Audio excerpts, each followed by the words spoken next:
The following is a conversation with Jeff Hawkins. He's the founder of the Redwood Center for Theoretical Neuroscience in 2002 and Numenta in 2005. In his 2004 book titled On Intelligence and in the research before and after, he and his team have worked to reverse engineer the neocortex and propose artificial intelligence architectures, approaches, and ideas that are inspired by the human brain. These ideas include Hierarchical Temporal Memory, HTM, from 2004, and new work, The Thousands Brains Theory of Intelligence, from 2017, 18, and 19. Jeff's ideas have been an inspiration to many who have looked for progress beyond the current machine learning approaches, but they have also received criticism for lacking a body of empirical evidence supporting the models. This is always a challenge when seeking more than small incremental steps forward in AI. Jeff is a brilliant mind, and many of the ideas he has developed and aggregated from neuroscience are worth understanding and thinking about. There are limits to deep learning as it is currently defined. Forward progress in AI is shrouded in mystery. My hope is that conversations like this can help provide an inspiring spark for new ideas. This is the Artificial Intelligence Podcast. If you enjoy it, subscribe on YouTube, iTunes, or simply connect with me on Twitter at Lex Fridman, spelled F-R-I-D. And now, here's my conversation with Jeff Hawkins.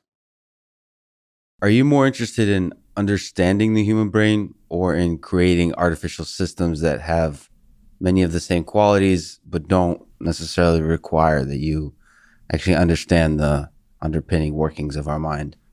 So there's a clear answer to that question. My primary interest is understanding the human brain. No question about it. But I also firmly believe that we will not be able to create fully intelligent machines until we understand how the human brain works. So I don't see those as separate problems. I think there's limits to what can be done with machine intelligence if you don't understand the principles by which the brain works. And so I actually believe that studying the brain is actually the fastest way to get to machine intelligence. And within that, let me ask the impossible question. How do you not define, but at least think about what it means to be intelligent? So I didn't try to answer that question first. We said, let's just talk about how the brain works and let's figure out how certain parts of the brain, mostly the neocortex, but some other parts too, the parts of the brain most associated with intelligence, and let's discover the principles by how they work. Because intelligence isn't just like some mechanism and it's not just some capabilities. It's like, okay, we don't even know where to begin on this stuff.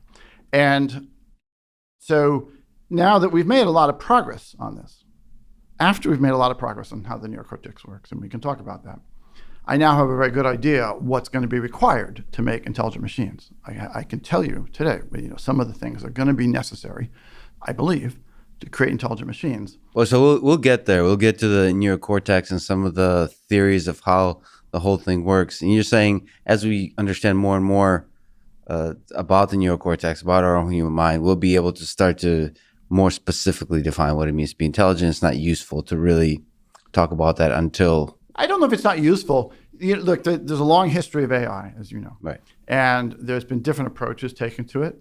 And who knows, maybe they're all useful. Right. So, the good old-fashioned AI, the expert systems, the current convolutional neural networks, they all have their utility. They all have a value in the world. But I would think almost everyone agree that none of them are really intelligent in a sort of a deep way that humans are. And so it's just the question is, how do you get from where those systems were or are today to where a lot of people think we're going to go? Right. And there's a big, big gap there, a huge gap. And I think the quickest way of bridging that gap is to figure out how the brain does that. And then we can sit back and look and say, oh, which of these principles that the brain works on are necessary and which ones are not. Right. Clearly, we don't have to build this in intelligent machines aren't going to be built out of, organic living cells. But there's a lot of stuff that goes on in the brain that's going to be necessary.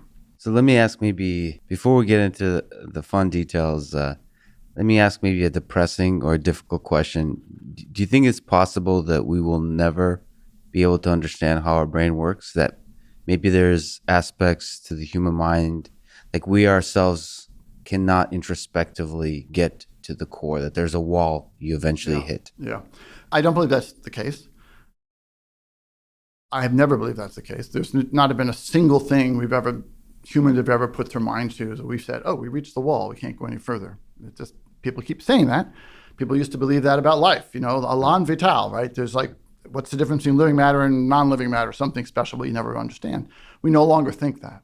So there's no historical evidence to suggest this is the case, and I just never even consider that's a possibility.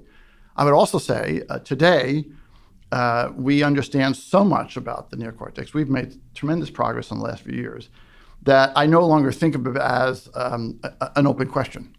The answers are very clear to me, and the pieces we don't know are clear to me, but the framework is all there, and it's like, oh, okay, we're going to be able to do this. This is not a problem anymore. It just takes time and effort, but there's no mystery, big mystery anymore. So then let's get into it for people like myself who are not very well versed in the human brain, except my own. Can you describe to me at the highest level what are the different parts of the human brain, and then zooming in on the neocortex, the parts of the neocortex, and so on? A quick overview. Yeah, sure. A human brain, we can divide it roughly into two parts. There's the old parts, lots of pieces, and then there's the new part. The new part is the neocortex. It's new because it didn't exist before mammals. Only mammals have a neocortex, and in humans, in primates, it's very large. In the human brain, the neocortex occupies about 70 to 75% of the volume of the brain. It's huge. And the old parts of the brain there's lots of pieces there. There's a spinal cord, and there's the brainstem, and the cerebellum, and the different parts of the basal ganglia, and so on. In the old parts of the brain, you have the autonomic regulation, like breathing and heart rate. You have basic behaviors. So like walking and running are controlled by the old parts of the brain. All the emotional centers of the brain are in the old part of the brain. So when you feel anger or hungry, lust, or things like that, those are all in the old parts of the brain. And we associate with the neocortex all the things we think about as sort of high-level perception and cognitive functions, anything from seeing and hearing and touching things to language to mathematics and engineering and science and so on. Those are all associated with the neocortex, and they're certainly correlated. Our abilities in those regards are correlated with the relative size of our neocortex compared to other mammals. So that's like the rough division. And you obviously can't understand the neocortex completely isolated, but you can understand a lot of it with just a few interfaces to the old parts of the brain.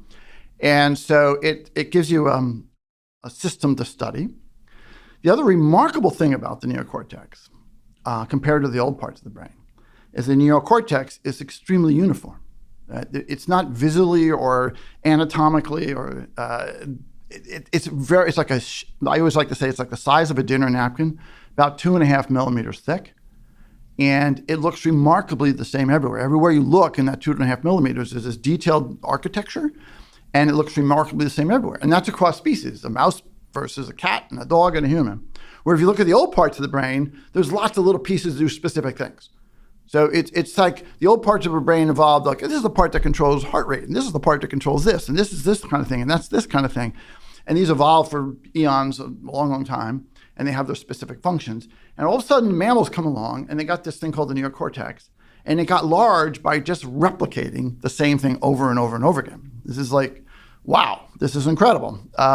So all the evidence we have, and this is an idea that was first articulated in a very cogent and beautiful argument by a guy named Vernon Mountcastle in 1978, I think it was, that the neocortex all works on the same principle.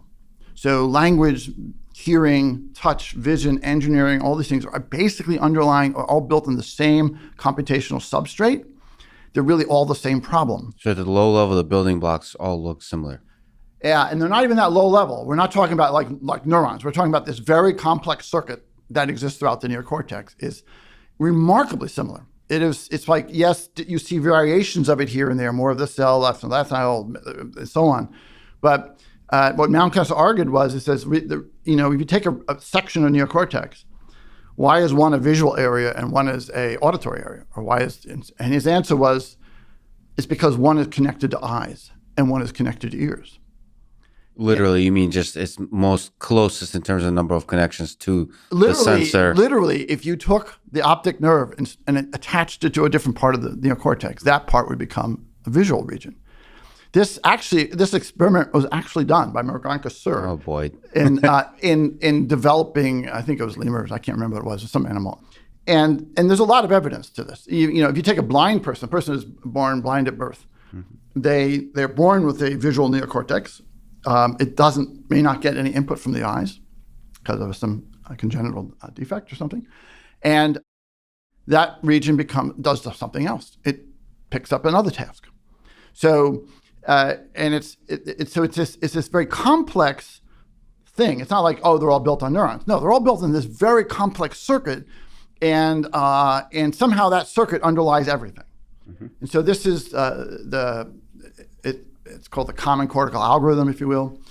Some scientists just find it hard to believe, and they just say, I can't believe that's true, but the evidence is overwhelming in this case. And so a large part of what it means to figure out how the brain creates intelligence and what is intelligence in the brain is to understand what that circuit does. If you can figure out what that circuit does, as amazing as it is, then you understand what all these other cognitive functions are. So if you were to sort of put neocortex outside of your book on intelligence, if you wrote a giant tome, a textbook on the neocortex, and you look maybe a couple centuries from now, how much of what we know now would still be accurate 2 centuries from now? How close are we in terms of understanding? I have to speak from my own particular experience here. So I run a small research lab here. It's like it's like any other research lab. I'm sort of the principal investigator. There's actually 2 of us, and there's a bunch of other people. And this is what we do. We study the neocortex, and we publish our results and so on. So about 3 years ago, we had a real breakthrough in this field. It's a tremendous breakthrough. We've now published, I think, 3 papers on it. And so I have a pretty good understanding of all the pieces and what we're missing. I would say that almost all the empirical data we've collected about the brain, which is enormous. If you don't know the neuroscience literature, it's just incredibly big. And it's for the most part all correct. It's facts and experimental results and measurements and all kinds of stuff. But none of that has been really assimilated into a theoretical framework. Right. It's data without. It's in the language of Thomas Kuhn, the historian, it would be a sort of a pre-paradigm science. Lots of data, but no way to fit it together. I think almost all of that's correct. There's going to be some mistakes in there. And for the most part, there aren't really good cogent theories about how to put it together. It's not like we have 2 or 3 competing good theories. Which ones are right and which ones are wrong? It's like, people are just like scratching their heads, throwing things, some people have given up on trying to like figure out what the whole thing does. Mm-hmm. In fact, there's very, very few labs that we do that focus really on theory and all this unassimilated data and trying to explain it. So it's not like we've got it wrong. It's just that we haven't got it at all. So it's really, I would say, pretty early days in terms of understanding the fundamental theories, forces of the way our mind works. I don't think so. I would have said that's true 5 years ago. So as I said, we had some really big breakthroughs on this recently, and we started publishing papers on this. So we'll get to there. But so I don't think I'm an optimist, and from where I sit today, most people would disagree with this, but from where I sit today, from what I know, it's not super early days anymore. It's the way these things go is it's not a linear path, right? You don't just start accumulating and get better and better and better. No, you got all this stuff you've collected. None of it makes sense. All these different things are just sort of around. And then you're going to have some breaking points where all of a sudden, oh my God, now we got it right. That's how it goes in science. And I personally feel like we passed that little thing about a couple of years ago. That big thing a couple of years ago. So we can talk about that. Time will tell if I'm right. But I feel very confident about it. That's why I'm willing to say it on tape like this. At least very optimistic. So let's, before those few years ago, let's take a step back to HTM, the hierarchical temporal memory theory, which you first proposed on intelligence and went through a few different generations. Can you describe what it is, how it evolved through the 3 generations since you first put it on paper? Yeah. So one of the things that neuroscientists just sort of missed for many, many years, and especially people who were thinking about theory, was the nature of time in the brain. Brains process information through time. The information coming into the brain is constantly changing. The patterns from my speech right now if you're listening to it at normal speed, would be changing on your ears about every 10 milliseconds or so. You'd have a change. This constant flow. When you look at the world, your eyes are moving constantly, 3 to 5 times a second, and the input's completely. If I were to touch something like a coffee cup, as I move my fingers, the input changes. So this idea that the brain works on time-changing patterns is almost completely, or was almost completely missing from a lot of the basic theories, like theories of vision and so on. It's like, oh no, we're going to put this image in front of you and flash it and say, what is it? Right. Convolutional neural networks work that way today, right? Classify this picture. But that's not what vision is like. Vision is this sort of crazy time-based pattern that's going all over the place, and so is touch, and so is hearing. So the first part of hierarchical temporal memory was the temporal part. Right. It's to say, you won't understand the brain, nor will you understand intelligent machines unless you're dealing with time-based patterns. The second thing was, the memory component of it is to say that we aren't just processing input, we learn a model of the world. And the memory stands for that model. We have to, the point of the brain, the point of the neocortex, it learns a model of the world. We have to store things that our experiences in a form that leads to a model of the world. So we can move around the world, we can pick things up and do things and navigate and know how it's going on. So that's what the memory referred to. And many people they were thinking about like certain processes without memory at all. They're just like processing things. And then finally, the hierarchical component was a reflection to that the neocortex, although it's this uniform sheet of cells, the different parts of it project to other parts, which project to other parts. And there is a sort of a rough hierarchy in terms of that. So the hierarchical temporal memory is just saying, look, we should be thinking about the brain as time-based, model memory-based, and hierarchical processing. And that was a placeholder for a bunch of components that we would then plug into that. We still believe all those things I just said, but we now know so much more that I'm stopping to use the word hierarchical temporal memory yet because it's insufficient to capture the stuff we know. So again, it's not incorrect, but I now know more, and I would rather describe it more accurately. Yeah, so you're basically, we could think of HTM as emphasizing that there's 3 aspects of intelligence that are important to think about, whatever the eventual theory converges to. Yeah. So in terms of time, how do you think of the nature of time across different time scales? So you mentioned things changing, sensory inputs changing every 10, 20 minutes. Like, what about every few minutes, every few months and years? Well, if you think about a neuroscience problem, the brain problem, neurons themselves can stay active for certain periods of time.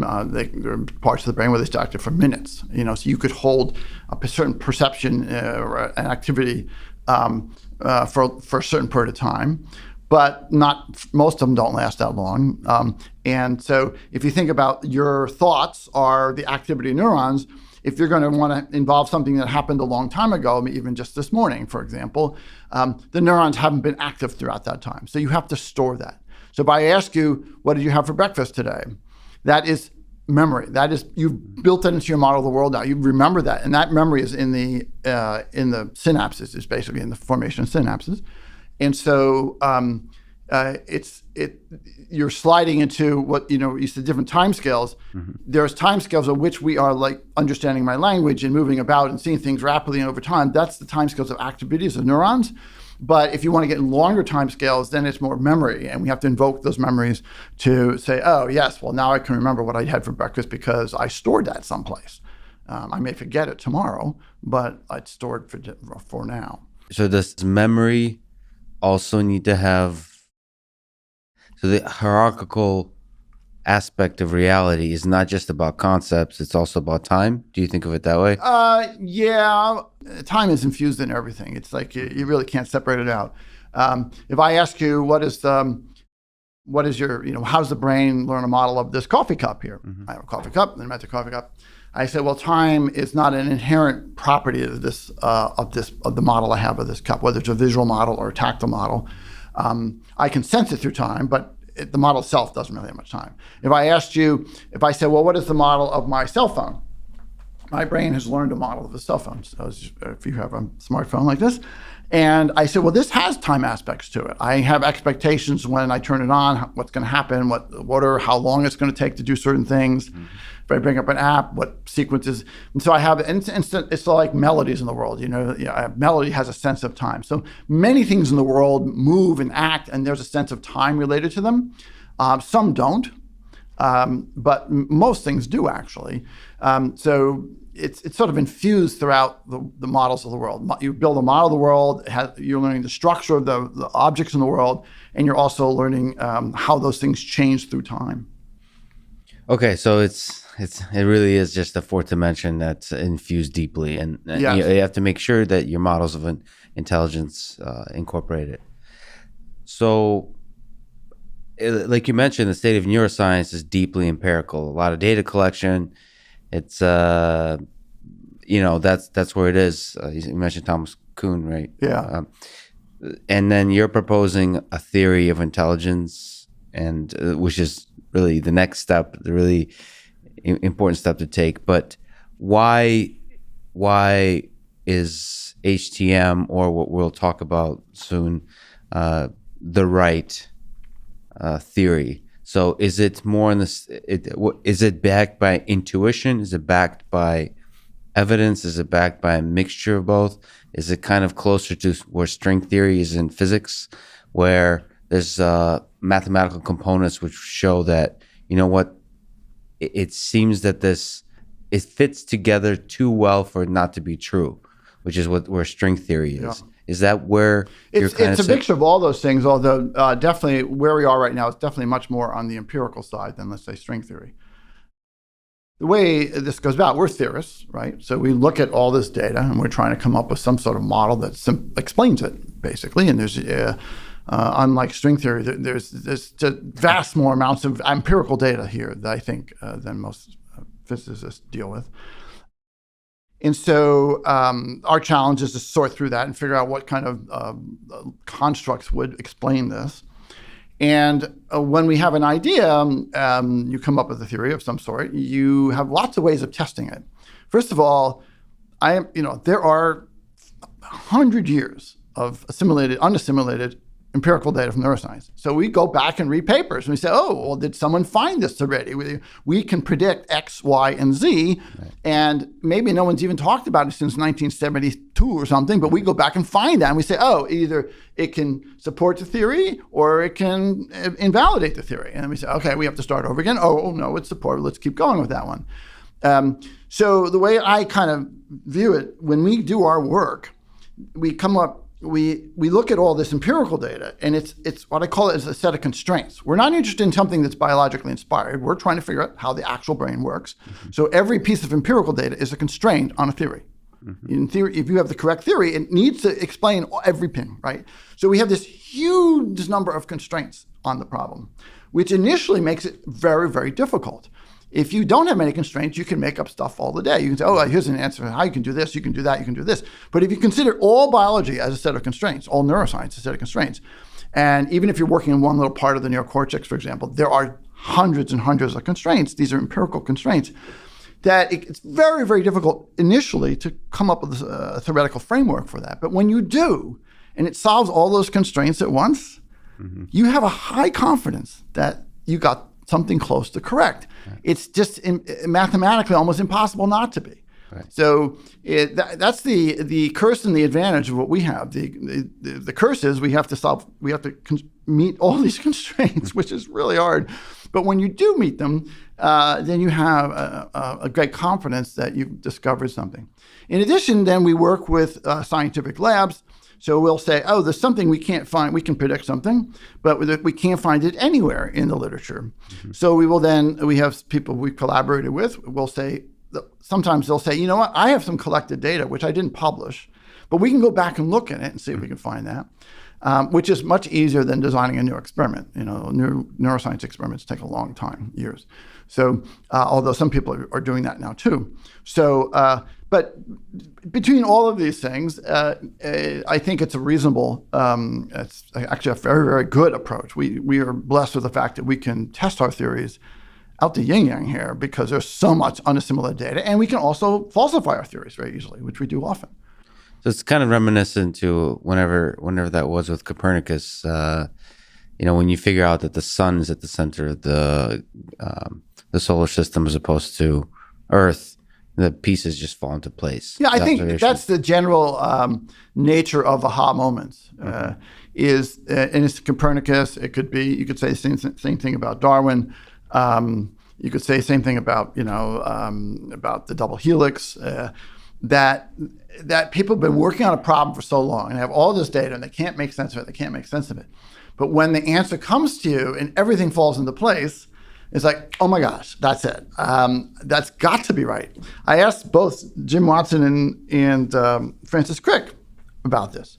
I asked them, when you were working on trying to discover the structure of the double helix, and when you came up with the sort of the structure that ended up being correct, but it was sort of a guess, it wasn't really verified yet. I said, did you know that it was right? And they both said, absolutely. So we absolutely knew it was right. And it doesn't matter if other people didn't believe it or not. We knew it was right. They'd get around to thinking it and agree with it eventually anyway. And that's the kind of thing you hear a lot with scientists who really are studying a difficult problem. And I feel that way too about our work. Have you talked to Crick or Watson about the problem you're trying to solve, of finding the DNA of the brain? Yeah. In fact, Francis Crick was very interested in this in the latter part of his life. And in fact, I got interested in brains by reading an essay he wrote in 1979 called Thinking About the Brain. And that is when I decided I'm going to leave my profession of computers and engineering and become a neuroscientist. Just reading that one essay from Francis Crick. I got to meet him later in life. I spoke at the Salk Institute and he was in the audience, and then I had a tea with him afterwards. He was interested in a different problem. He was focused on consciousness. The easy problem, right? Well, I think it's the red herring, and so we weren't really overlapping a lot there. Jim Watson, who's still alive, is also interested in this problem. And when he was director of the Cold Spring Harbor Laboratories, he was really sort of behind moving in the direction of neuroscience there. And so he had a personal interest in this field. And I have met with him numerous times. And in fact, the last time was about a little bit over a year ago. I gave a talk at Cold Spring Harbor Labs about the progress we were making in our work. And it was a lot of fun because he said, well, you wouldn't be coming here unless you had something important to say, so I'm going to go attend your talk. So he sat in the very front row. Next to him was the director of the lab, Bruce Stillman. So these guys are in the front row of this auditorium, right? So nobody else in the auditorium wants to sit in the front row because there's Jim Watson and there's the director. And I gave a talk, and then I had dinner with Jim afterwards. But there's a great picture of my colleague Subutai Ahmad-Tuk where I'm up there sort of explaining the basics of this new framework we have. And Jim Watson's on the edge of his chair. He's literally on the edge of his chair, like intently staring up at the screen. And when he discovered the structure of DNA, the first public talk he gave was at Cold Spring Harbor Labs. So, and there's a famous picture of Jim Watson standing at the whiteboard with an overhead thing, pointing at something, holding at the double helix with his pointer. And it actually looks a lot like the picture of me. So there was sort of funny. There I am talking about the brain, and there's Jim Watson staring intently at it. And of course, there was, 60 years earlier, he was standing, pointing at the double helix. And it's one of the great discoveries in all of, biology, science, all science, is DNA. Yeah. So it's funny that there's echoes of that in your presentation. Yeah. Do you think in terms of evolutionary timeline and history, the development of the neocortex was a big leap? Or is it just a small step? So, like, if we ran the whole thing over again, from the birth of life on Earth, how likely would we develop the mechanism of the neocortex? Okay, well, those are two separate questions. One is, was it a big leap? And one was, how likely it is. Okay, Right. They're not necessarily related. Maybe correlated. Maybe correlated, maybe not. And we don't really have enough data to make a judgment about that. I would say definitely was a big leap, and I can tell you why. I don't think it was just another incremental step. I'll get to that in a moment. I don't really have any idea how likely it is. If we look at evolution, we have one data point, which is Earth, right? Life formed on Earth billions of years ago. Whether it was introduced here or it created here or someone introduced it, we don't really know, but it was here early. It took a long, long time to get to multicellular life. And then from multicellular life, it took a long, long time to get the neocortex. And we've only had the neocortex for a few 100,000 years.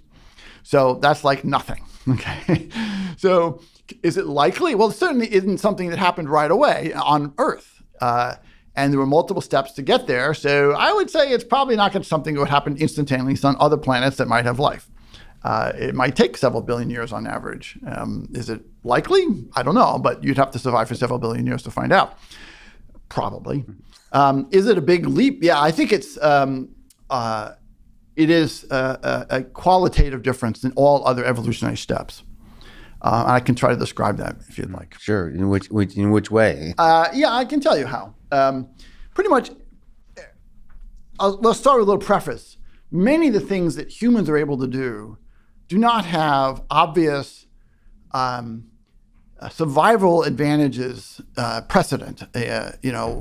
We create music. Is there a really survival advantage to that? Maybe, maybe not. What about mathematics? Is there a real survival advantage to mathematics? Well, maybe. You can stretch it. You can try to figure these things out, right? But most of evolutionary history, everything had immediate survival advantages to it. So I'll tell you a story, which I like, may not be true. But the story goes as follows.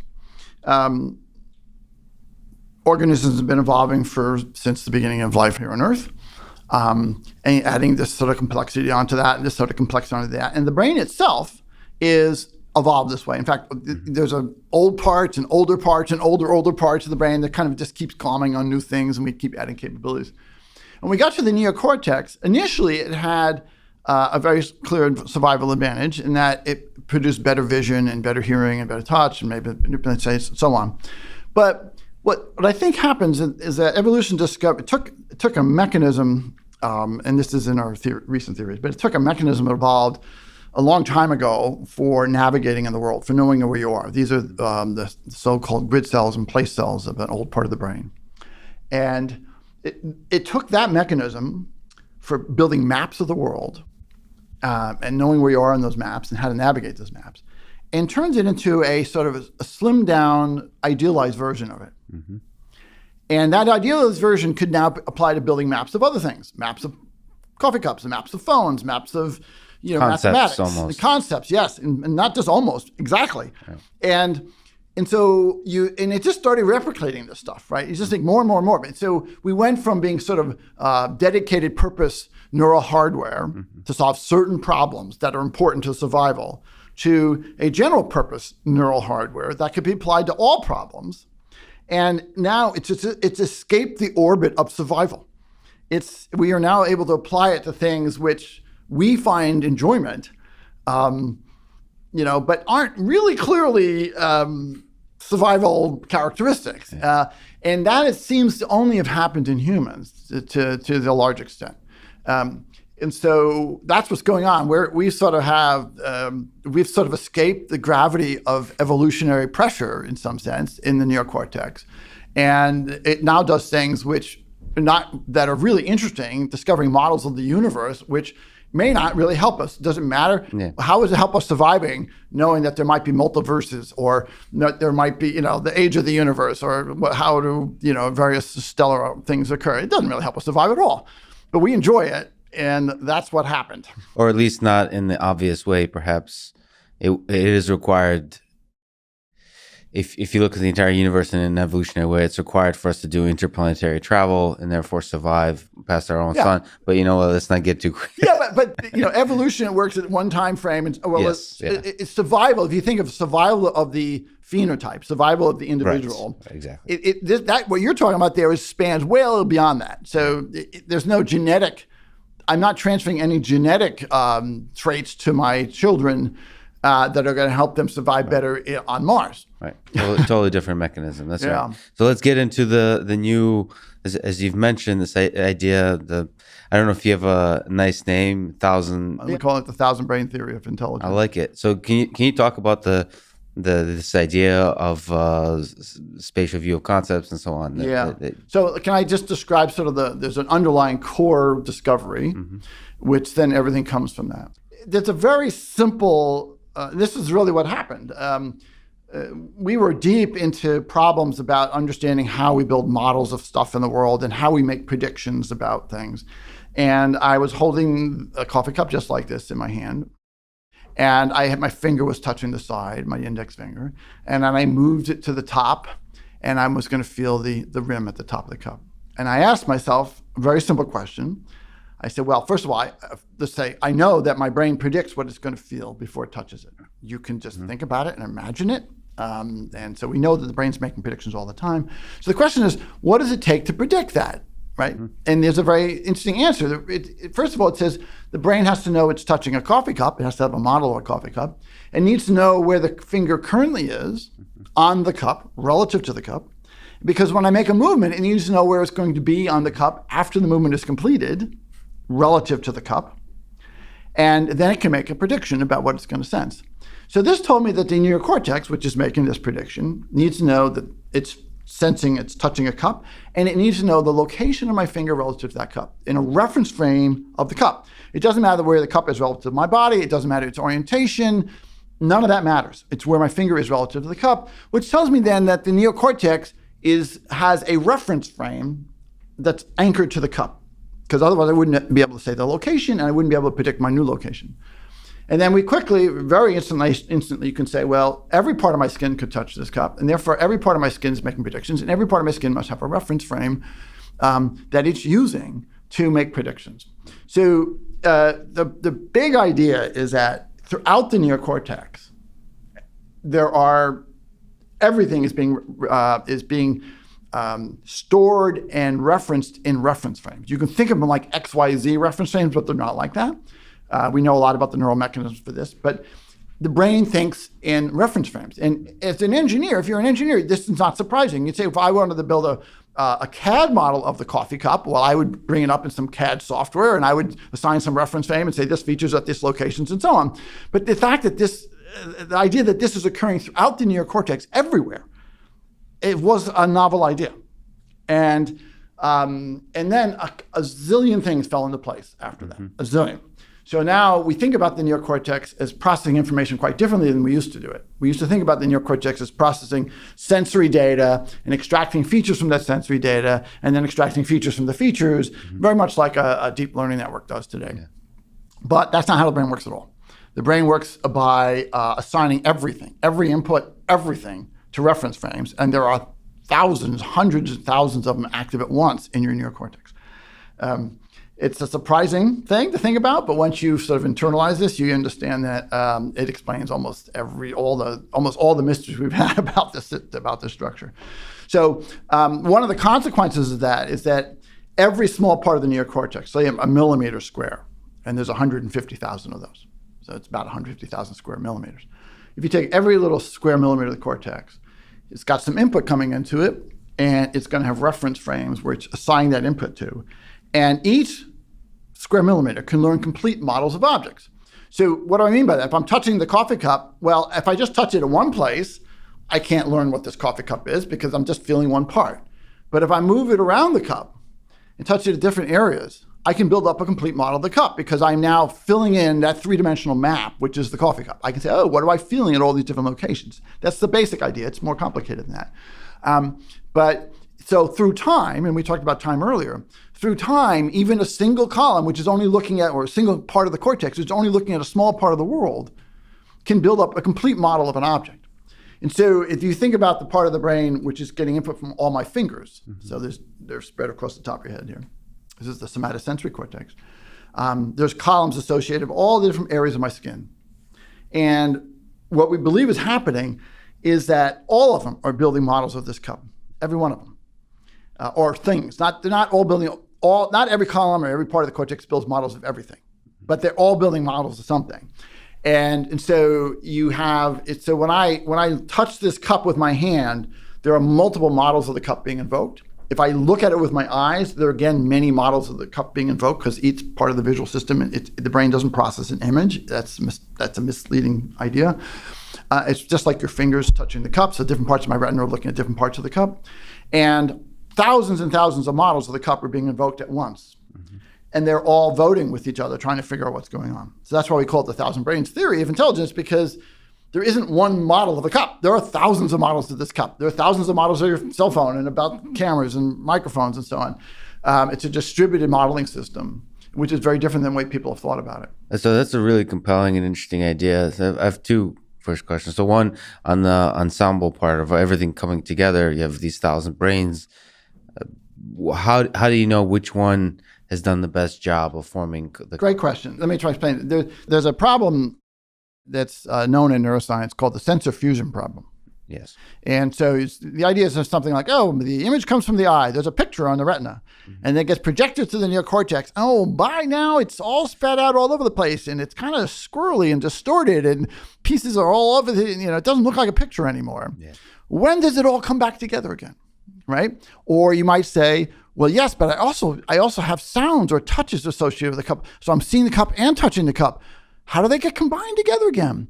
So it's called the sensor fusion problem, as if all these disparate parts have to be brought together into one model someplace. That's the wrong idea. The right idea is that you got all these guys voting. There's auditory models of the cup. There's visual models of the cup. There's tactile models of the cup. In the vision system, there might be ones that are more focused on black and white, ones focusing on color. It doesn't really matter. There's just thousands and thousands of models of this cup. And they vote. They don't actually come together in one spot. Just literally think of it this way. Imagine you have these columns are like about the size of a little piece of spaghetti, okay, like 2.5 millimeters tall and about 1 millimeter in wide. They're not physical, but you can think of them that way. And each one's trying to guess what this thing is they're touching. Now, they can do a pretty good job if they're allowed to move over time. So I could reach my hand into a black box and move my finger around an object, and if I touch enough spaces, I go, oh, okay, now I know what it is. But often we don't do that. Often I can just reach and grab something with my hand all at once and I get it. Or if I had to look through the world through a straw, so I'm only invoking one little column, I can only see part of something because I have to move the straw around. But if I open my eyes, I see the whole thing at once. So what we think is going on is all these little pieces of spaghetti, if you will, all these little columns in the cortex, are all trying to guess what it is that they're sensing.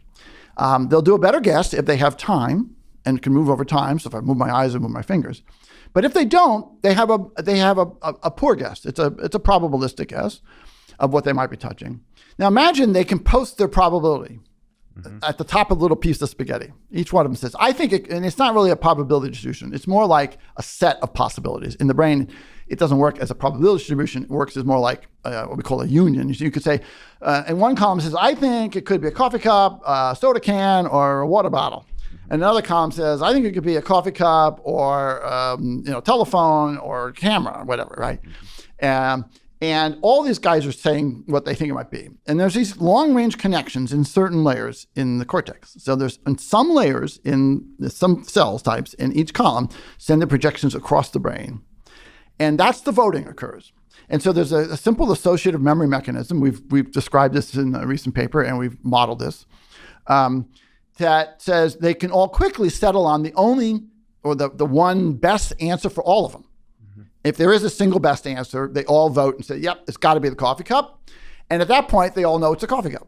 And at that point, everyone acts as if it's a coffee cup. They, yep, we know it's a coffee. Even though I've only seen one little piece of this world, I know it's a coffee cup I'm touching or I'm seeing or whatever. And so you can think of all these columns are looking at different parts in different places, different sensory input, different locations. They're all different. But this layer that's doing the voting, it solidifies. It's just like it crystallizes and says, oh, we all know what we're doing. And so you don't bring these models together in one model, you just vote and there's a crystallization of the vote. Great. That's at least a compelling way to think about the way you form a model of the world. Now you talk about a coffee cup. Do you see this, as far as I understand, you were proposing this as well, that this extends to much more than coffee cups? Yeah, it does. Or at least the physical world. It expands to the world of concepts. Yeah, It does. And well, the prima facie evidence for that is that the regions of the neocortex that are associated with language or high-level thought or mathematics or things like that, they look like the regions of the neocortex that process vision and hearing and touch. They don't look any different, right. Or they look only marginally different. And so one would say, well, if Vernon Mountcastle, who proposed that all the parts of the neocortex do the same thing, if he's right, then the parts that are doing language or mathematics or physics are working on the same principle. They must be working on the principle of reference frames. So that's a little odd thought. But of course we had no prior idea how these things happen. So let's go with that. We in our recent paper we talked a little bit about that. I've been working on it more since. I have better ideas about it now. I'm sitting here very confident that that's what's happening, and I can give you some examples to help you think about that. It's not that we understand it completely, but I understand it better than I've described it in any paper so far. So, but we did put that idea out there. It says, okay, it's a good place to start, and the evidence would suggest that's how it's happening. And then we can start tackling that problem one piece at a time. Like, what does it mean to do high-level thought? What does it mean to do language? How would that fit into a reference framework? Yeah, so there's I don't know if you could tell me if there's a connection, but there's an app called Anki that helps you remember different concepts. And they talk about like a memory palace that helps you remember completely random concepts by sort of trying to put them in a physical space in your mind and putting them next to each other. It's called the method of loci. Loci, yeah. For some reason, that seems to work really well. Yeah. Now that's a very narrow kind of application of just remembering some facts. But that's a very, very telling one. Okay. Yes, exactly. So this seems like you're describing a mechanism why this seems to work. So basically, what we think is going on is all things all concepts, all ideas, words, everything are stored in reference frames, And so if you want to remember something, you have to basically navigate through a reference frame the same way a rat navigates to a maze, and the same way my finger navigates to this coffee cup. You are moving through some space. And so if you have a random list of things you're asked to remember, by assigning them to a reference frame you already know very well, to see your house. Right, and the idea of the method of loci is you can say, okay, in my lobby I'm going to put this thing, and then the bedroom I put this one. I go down the hall, I put this thing, and then you want to recall those facts or recall those things. You just walk through your house. You're mentally moving through a reference frame that you already had, and that tells you there's two things that are really important about that. It tells us the brain prefers to store things in reference frames, and that the method of recalling things or thinking, if you will, is to move mentally through those reference frames. You could move physically through some reference frames, like I could physically move through the reference frame of this coffee cup. I can also mentally move through the reference frame of the coffee cup, imagining me touching it. But I can also mentally move my house. And so now we can ask ourselves, are all concepts stored this way? There was some recent research using human subjects in fMRI, and I'm going to apologize for not knowing the name of the scientist who did this. What they did is they put humans in this fMRI machine, which is one of these imaging machines, and they gave the humans tasks to think about birds. So they had different types of birds, and birds that look big and small, and long necks and long legs, things like that. And what they could tell from the fMRI, it was a very clever experiment, you could tell when humans were thinking about the birds, that the birds, the knowledge of birds was arranged in a reference frame similar to the ones that are used when you navigate in a room. These are called grid cells, and there are grid cell-like patterns of activity in the neocortex when they do this. So it's a very clever experiment, and what it basically says that even when you're thinking about something abstract and you're not really thinking about it as a reference frame, it tells us the brain is actually using a reference frame, and it's using the same neural mechanisms. These grid cells are the basic same neural mechanisms that we propose that grid cells, which exist in the old part of the brain, the entorhinal cortex, that mechanism is now similar mechanism is used throughout the neocortex. It's the same nature to preserve this interesting way of creating reference frames. And so now they have empirical evidence that when you think about concepts like birds, that you're using reference frames that are built on grid cells. So that's similar to the method of loci, but in this case, the birds are related. So they create their own reference frame, which is consistent with bird space. And when you think about something, you go through that. You can make the same example. Let's take mathematics. Right? Let's say you want to prove a conjecture. Okay, what is a conjecture? A conjecture is a statement you believe to be true, but you haven't proven it. And so it might be an equation. I want to show that this is equal to that. And you have some places you start with. You say, well, I know this is true, and I know this is true. And I think that maybe to get to the final proof, I need to go through some intermediate results. Mm-hmm. What I believe is happening is literally these equations or these points are assigned to a reference frame, a mathematical reference frame. And when you do mathematical operations, a simple one might be multiply or divide, but you might be able to Laplace transform or something else. That is like a movement in the reference frame of the math. And so you're literally trying to discover a path from one location to another location in a space of mathematics.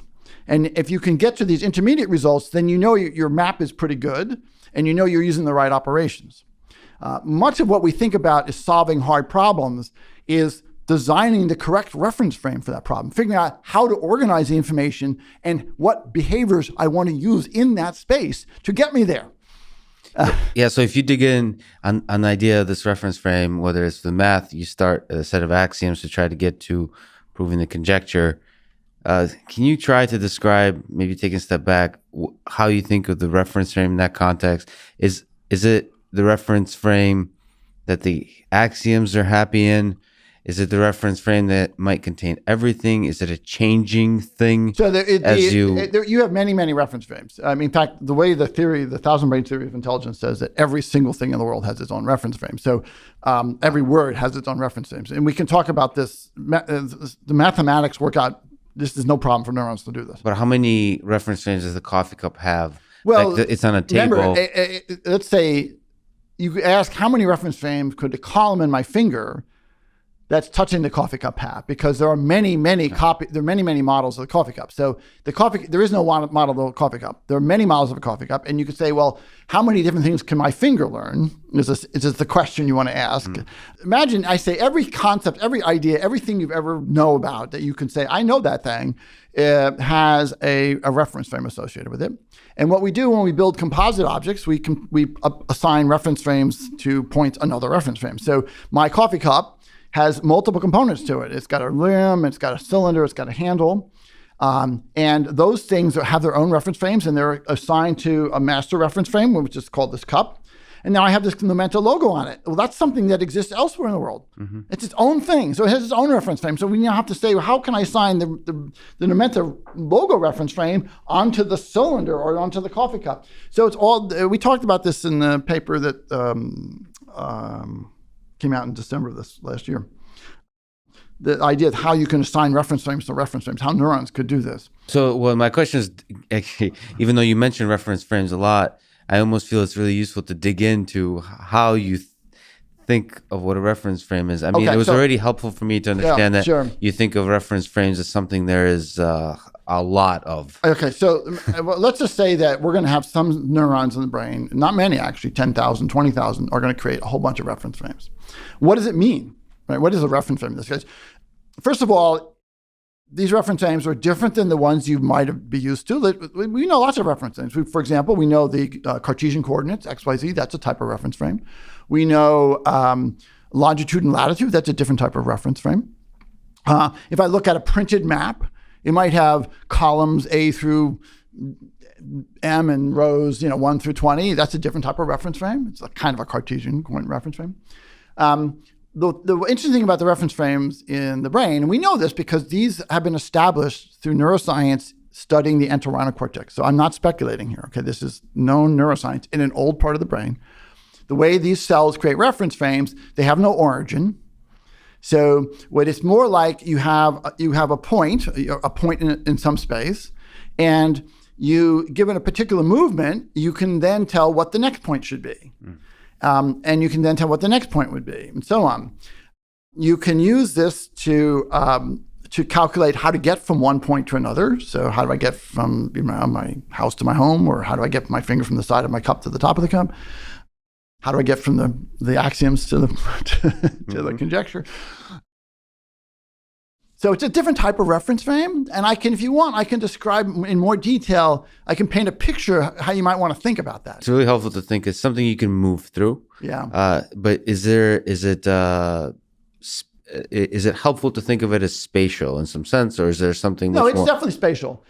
It's spatial in a mathematical sense, How many dimensions? Can it be crazy number of dimensions? Well, that's an interesting question. In the old part of the brain, the entorhinal cortex, they studied rats. And initially it looks like, oh, this is just two-dimensional. It's like the rat is in some box in a maze or whatever, and they know where the rat is using these two-dimensional reference frames to know where it is in the maze. We said, well, okay, but what about bats? That's a mammal, and they fly in three-dimensional space. How do they do that? They seem to know where they are, right? Mm-hmm. So this is a current area of active research, and it seems like somehow the neurons in the entorhinal cortex can learn three-dimensional space.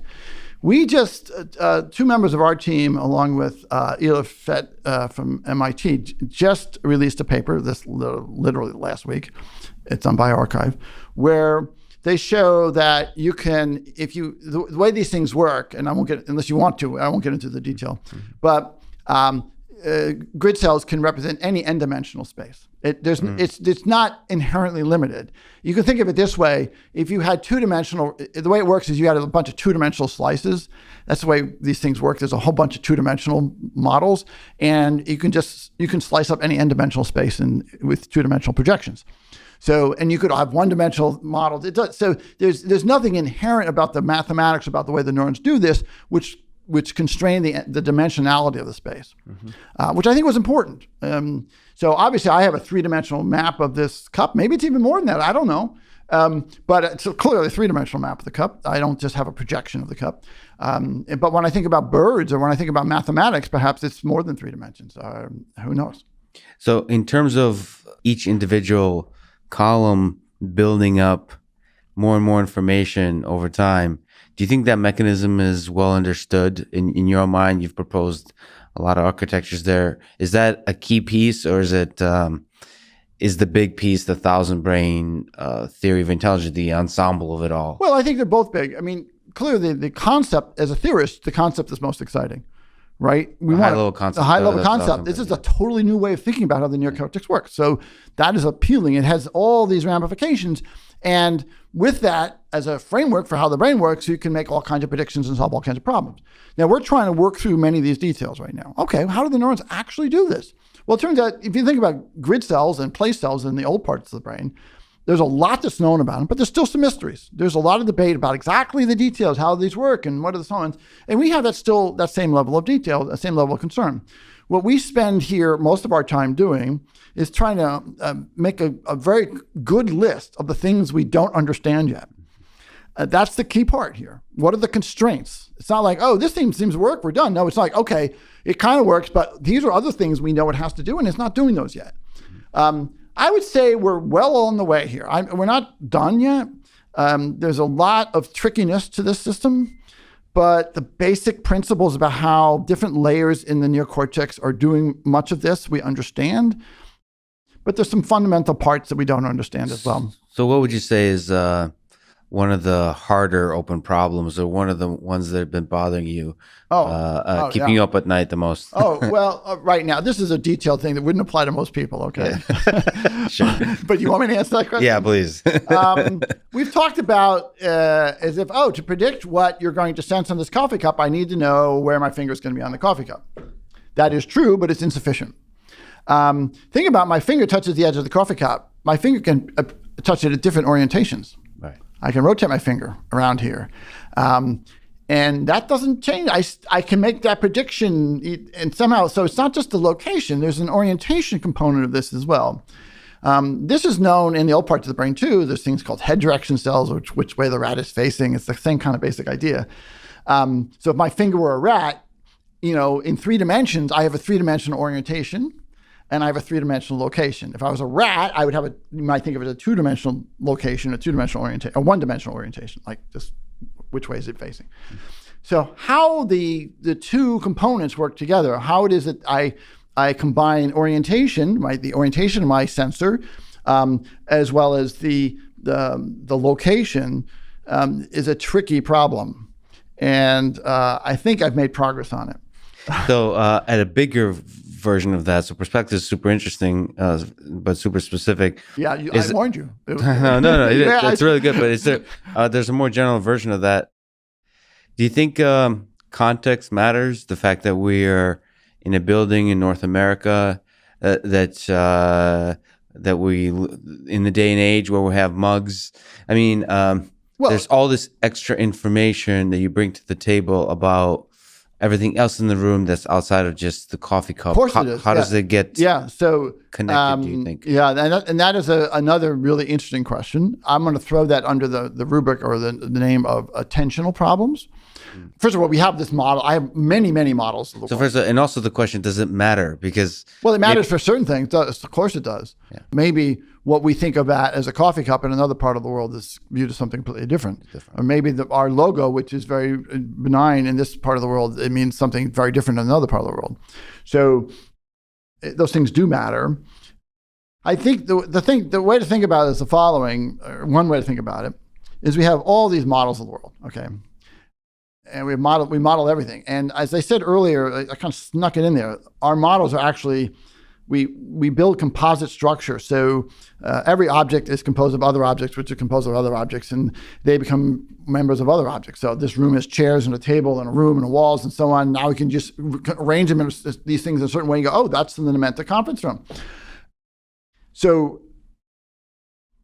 and what we do is when we go around the world, when we experience the world, if I walk into a room, for example, the first thing I do is say, oh, I'm in this room. Do I recognize the room? Then I can say, oh, look, there's a table here. And by attending to the table, I'm then assigning this table in the context of the room. Then I say, oh, on the table, there's a coffee cup. Oh, and on the table, there's a logo. And in the logo, there's the word Nementa. Oh, and look, in the logo, there's with the letter E. Oh, and look, it has an unusual serif. And it doesn't actually, but pretend it does. So the point is, your attention is kind of drilling deep in and out of these nested structures. And I can pop back up and I can pop back down. I can pop back up and I can pop back down. So when I attend to the coffee cup, I haven't lost the context of everything else, but it's there's this sort of nested structure. So the attention filters the reference frame information for that particular period of time? Yes. It basically, moment to moment, you attend the subcomponents, and then you can attend the subcomponents to subcomponents. And you can move up and down that. You can move up and down that. We do that all the time. You're not even, now that I'm aware of it, I'm very conscious of it. But but most people don't even think about this. You just walk in a room and you don't say, oh, I looked at the chair and I looked at the board and I looked at that word on the board and I looked over here. What's going on? Right? So what percentage of your day are you deeply aware of this? And what part can you actually relax and just be Jeff? Me personally, like my personal day? Yeah. Unfortunately, I'm afflicted with too much of the former. I think, unfortunately or unfortunately. Okay. Yeah. So you don't think it's useful? Oh, it is useful. Totally useful. I think about this stuff almost all the time. And I'm at, one of my primary ways of thinking is when I'm in sleep at night, I always wake up in the middle of the night. And then I stay awake for at least an hour with my eyes shut in sort of a half sleep state, thinking about these things. I come up with answers to problems very often in that sort of half sleeping state. I think about it on my bike ride. I think about it on walks. I'm just constantly thinking about this. I have to almost schedule time to not think about this stuff because it's mentally taxing. Are you, when you're thinking about this stuff, are you thinking introspectively, like almost taking a step outside of yourself and trying to figure out what is your mind doing right now? I do that all the time, but that's not all I do. I'm constantly observing myself. So as soon as I started thinking about grid cells, for example, and getting into that, I started saying, oh, well, grid cells have my place of sense in the world. That's where you know where you are. And it's interesting, we always have a sense of where we are, unless we're lost. And so I started at night when I got up to go to the bathroom, I would start trying to do it completely with my eyes closed all the time. And I would test my sense of grid cells. I would walk, 5 feet and say, okay, I think I'm here. Am I really there? What's my error? Yeah. And then I would calculate my error again and see how the errors accumulate. So even something as simple as getting up in the middle of the night to go to the bathroom, I'm testing these theories out.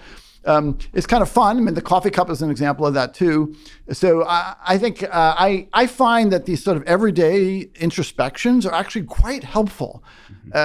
It doesn't mean you can ignore the science. I mean, I spend hours every day reading ridiculously complex papers. That's not nearly as much fun, but you have to sort of build up those constraints and the knowledge about the field and who's doing what and what exactly they think is happening here. And then you can sit back and say, okay, let's try to piece this all together. Let's come up with some, I'm very, in this group here, people, they know I do this all the time. I come in with these introspective ideas and say, well, have you ever thought about this? Now watch, well, let's all do this together. Yeah. And it's helpful. It's not as long as you just, if you don't, if you, all you did was that, then you're just making up stuff, right? But if you're constraining it by the reality of the neuroscience, then it's really helpful. So let's talk a little bit about deep learning and the successes in the applied space of neural networks, ideas of training model on data, and these simple computational units, artificial neurons that with backpropagation have statistical ways of being able to generalize from the training set onto data that's similar to that training set. Yeah. So where do you think are the limitations of those approaches? What do you think are its strengths relative to your major efforts of constructing a theory of human intelligence? Yeah. Well, I'm not an expert in this field. I'm somewhat knowledgeable, but some of it is in just your intuition. What are your? Well, I have a little bit more than intuition, but I just want to say, one of the things that you asked me, do I spend all my time thinking about neuroscience? I do. That's to the exclusion of thinking about things like convolutional neural networks. Yeah. But I try to stay current. So, look, I think it's great, the progress they've made. It's fantastic, and as I mentioned earlier, it's very highly useful for many things. The models that we have today are actually derived from a lot of neuroscience principles. They are distributed processing systems and distributed memory systems, and that's how the brain works. They use things that we might call them neurons, but they're really not neurons at all. So they're not really neurons. They're distributed processing systems. And the nature of hierarchy that came also from neuroscience. And so there's a lot of things, the learning rules, basically, not backprop, but other, sort of Hebbian type learning. I'd be curious to say they're not neurons at all. Can you describe in which way? I mean, some of it is obvious, but I'd be curious if you have specific ways in which you think are the biggest differences. Yeah, we had a paper in 2016 called Why Neurons Have Thousands of Synapses. And if you read that paper, you'll know what I'm talking about here. A real neuron in the brain is a complex thing. Let's just start with the synapses on it, which is a connection between neurons. Real neurons can have everywhere from 5 to 30,000 synapses on them. The ones near the cell body, the ones that are close to the soma, or the cell body, those are like the ones that people model in artificial neurons. There's a few hundred of those, maybe. They can affect the cell. They can make the cell become active. 95% of the synapses can't do that. They're too far away. So if you activate one of those synapses, it just doesn't affect the cell body enough to make any difference. Any one of them individually. Or even if you do a mass of them.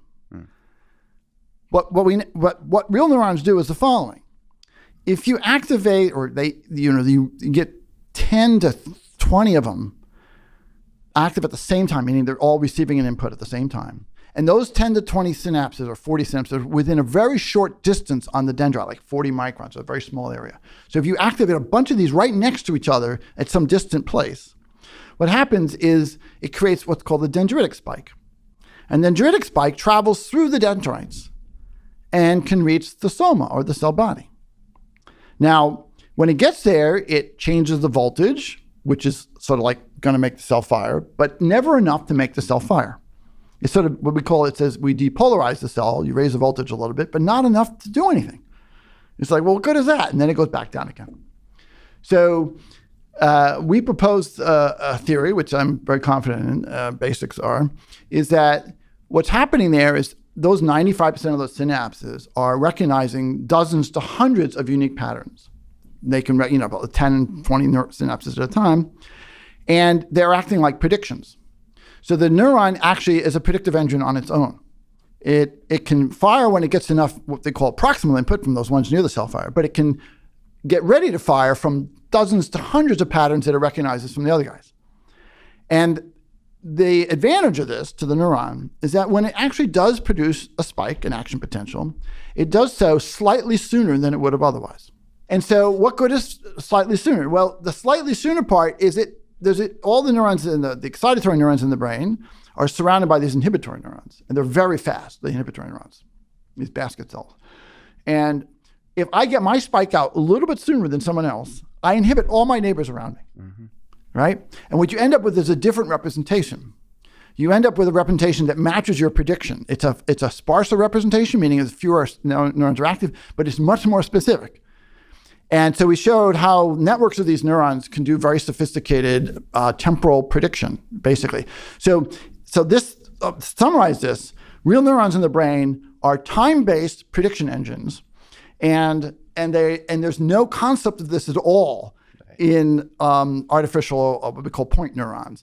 I don't think you can build a brain without them. I don't think you can build intelligence without them, because it's where a large part of the time comes from. These are predictive models, and the time is there's a prior and a prediction and an action, and it's inherent through every neuron in the neocortex. Yeah. So I would say that point neurons sort of model a piece of that, and not very well at that either. But like for example, synapses are very unreliable, and you cannot assign any precision to them. So even 1 digit of precision is not possible. So the way real neurons work is they don't change these weights accurately like artificial neural networks do. They basically form new synapses. And so what you're trying to always do is detect the presence of some 10 to 20 active synapses at the same time, as opposed to, and they're almost binary. It's like, because you can't really represent anything much finer than that.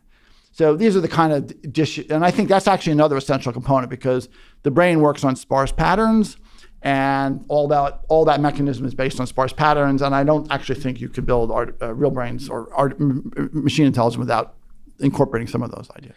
It's hard to even think about the complexity that emerges from the fact that the timing of the firing matters in the brain, the fact that you form new synapses, and I mean everything you just mentioned in the past. You can, but trust me, if you spend time on it, you can get your mind around it.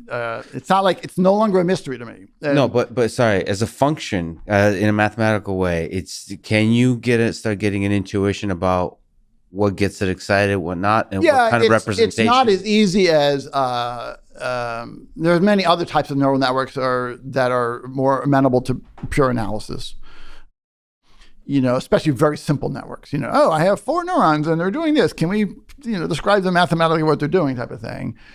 Even the complexity of convolutional neural networks today, it's sort of a mystery. They can't really describe the whole system. And so it's different. My colleague Subhatai Ahmad, he did a nice paper on this. You can get all the stuff on our website if you're interested.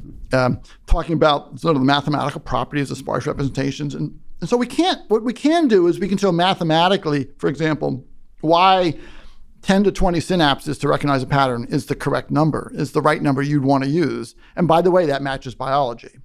We can show mathematically some of these concepts about to show why the brain is so robust to noise and error and fallout and so on. We can show that mathematically as well as empirically in simulations. But the system can't be analyzed completely. Right. Any complex system can't. So that's out of the realm. But there is mathematical benefits and intuitions that can be derived from mathematics, and we try to do that as well. Most of our papers have a section about that. So I think it's refreshing and useful for me to be talking to you about deep neural networks, because your intuition basically says that we can't achieve anything like intelligence with artificial neural networks. Well, not in their current form. Not in the current form. Sure, we can do it in the ultimate form, sure. So let me dig into it and see what your thoughts are there a little bit. So I'm not sure if you read this little blog post called Bitter Lesson by Rich Sutton recently. He's a reinforcement learning pioneer. I'm not sure if you're familiar with him. His basic idea is that all the stuff we've done in AI in the past 70 years, he's one of the old school guys. The biggest lesson learned is that all the tricky things we've done they benefit in the short term, but in the long term, what wins out is a simple general method that just relies on Moore's law, on computation getting faster and faster. So this is what he's saying. This is what has worked up to now. What has worked up to now. Yeah. That if you're trying to build a system, if we're talking about, he's not concerned about intelligence. He's concerned about a system that works in terms of making predictions on applied narrow AI problems, right? That's what this discussion is about. That you just try to go as general as possible and wait years or decades for the computation to make it actually. Is he saying that as a criticism, or is he saying this is a prescription of what we ought to be doing? Well, it's very difficult. He's saying this is what has worked, and yes, a prescription, but it's a difficult prescription because it says all the fun things you guys are trying to do, we are trying to do. he's part of the community, is saying it's only going to be short-term gains. So this all leads up to a question, I guess, on artificial neural networks and maybe our own biological neural networks is, do you think if we just scale things up significantly, so take these dumb artificial neurons, the point neurons, I like that term, if we just have a lot more of them, do you think some of the elements that we see in the brain may start emerging? No, I don't think so. We can do bigger problems and of the same type. I mean, it's been pointed out by many people that today's convolutional neural networks aren't really much different than the ones we had quite a while ago. Yeah. They're bigger and trained more, and we have more labeled data and so on. But I don't think you can get to the kind of things I know the brain can do and that we think about as intelligence by just scaling it up.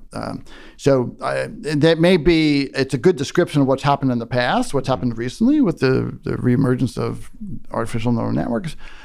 It may be a good prescription for what's going to happen in the short term. But I don't think that's the path. I've said that earlier. There's an alternate path. I should mention to you, by the way, that we've made sufficient progress on the whole cortical theory in the last few years that last year we decided to start actively pursuing how do we get these ideas embedded into machine learning. That's, again, being led by my colleague, Subhatai Ahmad. And because he's more of a machine learning guy, I'm more of a neuroscience guy. So this is now I wouldn't say our focus, but it is now an equal focus here. Because we need to proselytize what we've learned, and we need to show how it's beneficial to the machine learning. So we have a plan in place right now. In fact, we just did our first paper on this. I can tell you about that. But one of the reasons I want to talk to you is because I'm trying to get more people in the machine learning community to say, like, I need to learn about this stuff, and maybe we should just think about this a bit more about what we've learned about the brain and. What are those team at Numenta? What have they done? Is that useful for us? Yeah. So is there elements of all the cortical theory, that things we've been talking about, that may be useful in the short term? Yes, in the short term. Yes. This is sorry to interrupt, but the open question is it certainly feels from my perspective that in the long term, some of the ideas we've been talking about will be extremely useful. Yeah. The question is whether in the short term. Well, this is always what I would call the entrepreneur's dilemma. So you have this long-term vision. Oh, we're going to all be driving electric cars, or we're all going to have computers, or we're all going to whatever. And you're at some point in time, and you say, I can see that long-term vision. I'm sure it's going to happen. How do I get there without killing myself? Without going out of business, right? Yeah. That's the challenge. That's the dilemma. That's the really difficult thing to do. So we're facing that right now. So ideally what you'd want to do is find some steps along the way that you can get there incrementally. You don't have to throw it all out and start over again. The first thing that we've done is we focus on these sparse representations. Mm-hmm. So just in case you don't know what that means, or some of the listeners don't know what that means, in the brain, if I have 10,000 neurons, what you would see is maybe 2% of them active at a time. You don't see 50%, you don't see 30%, you might see 2%. And it's always like that. For any set of sensory inputs? It doesn't matter if anything. It doesn't matter any part of the brain. But which neurons differs? Which neurons are active? So let me put this. Let's say I take 10,000 neurons that are representing something. They're sitting there in a block together. It's a teeny little block of neurons, 10,000 neurons. And they're representing a location, they're representing a cup, they're representing the input from my sensors. I don't know. It doesn't matter. It's representing something. The way the representations occur, it's always a sparse representation, meaning it's a population code. So which 200 cells are active tells me what's going on. It's not, individual cells aren't that important at all. It's the population code that matters. And when you have sparse population codes, then all kinds of beautiful properties come out of them. So the brain uses sparse population codes, and we've written and described these benefits in some of our papers.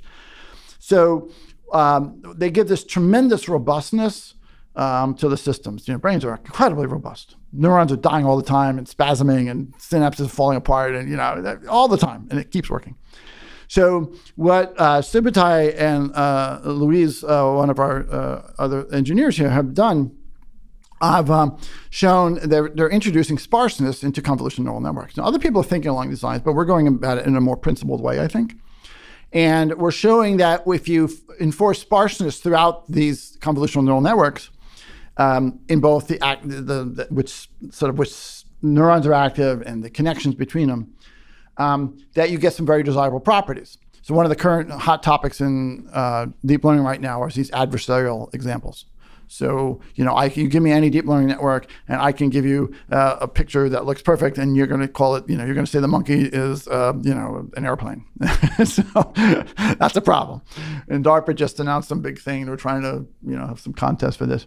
But if you enforce sparse representations here, many of these problems go away. They're much more robust, and they're not easy to fool. So we've already shown some of those results. Just literally in January or February, just like last month, we did that. You can, I think it's on bioRxiv right now, or on iArchive. You can read about it. But so that's like a baby step. Okay, that's taking something from the brain. We know about sparseness. We know why it's important. We know what it gives the brain. So let's try to enforce that onto this. What's your intuition why sparsity leads to robustness? Because it feels like it would be less robust. So why would you feel the less robust to you? So it just feels like if the fewer neurons are involved, the more fragile the representation. Yeah, but I didn't say there was lots of few. I said, let's say 200. That's a lot. It's still a lot. It's just... Yeah. So here's an intuition for it. This is a bit technical, so for engineers, machine learning people, this will be easy, but for other listeners, maybe not. If you're trying to classify something, you're trying to divide some very high dimensional space into different pieces, A and B, and you're trying to create some point where you say all these points in this high dimensional space are A and all these points in this high dimensional space are B. And if you have points that are close to that line, it's not very robust. It works for all the points you know about, but it's not very robust because you can just move a little bit and you've crossed over the line. When you have sparse representations, imagine I'm going to pick 200 cells active out of 10,000. Okay, so I have 200 cells active. Now let's say I pick randomly a different representation, 200. The overlap between those is going to be very small, just a few. I can pick millions of samples randomly of 200 neurons, and not one of them will overlap more than just a few. So one way to think about it is if I want to fool one of these representations to look like one of those other representations, I can't move just one cell or two cells or three cells or four cells. I have to move 100 cells. Mm-hmm. And that makes them robust. In terms of further, so you mentioned sparsity. What would be the next thing? Yeah. Okay. So we picked one. We don't know if it's going to work well yet. So again, we're trying to come up with incremental ways to moving from brain theory to add pieces to current machine learning world, and one step at a time. So the next thing we're going to try to do is sort of incorporate some of the ideas of the thousand brains theory, that you have many, many models and that are voting. Now that idea is not new. There's a mixture of models that's been around for a long time.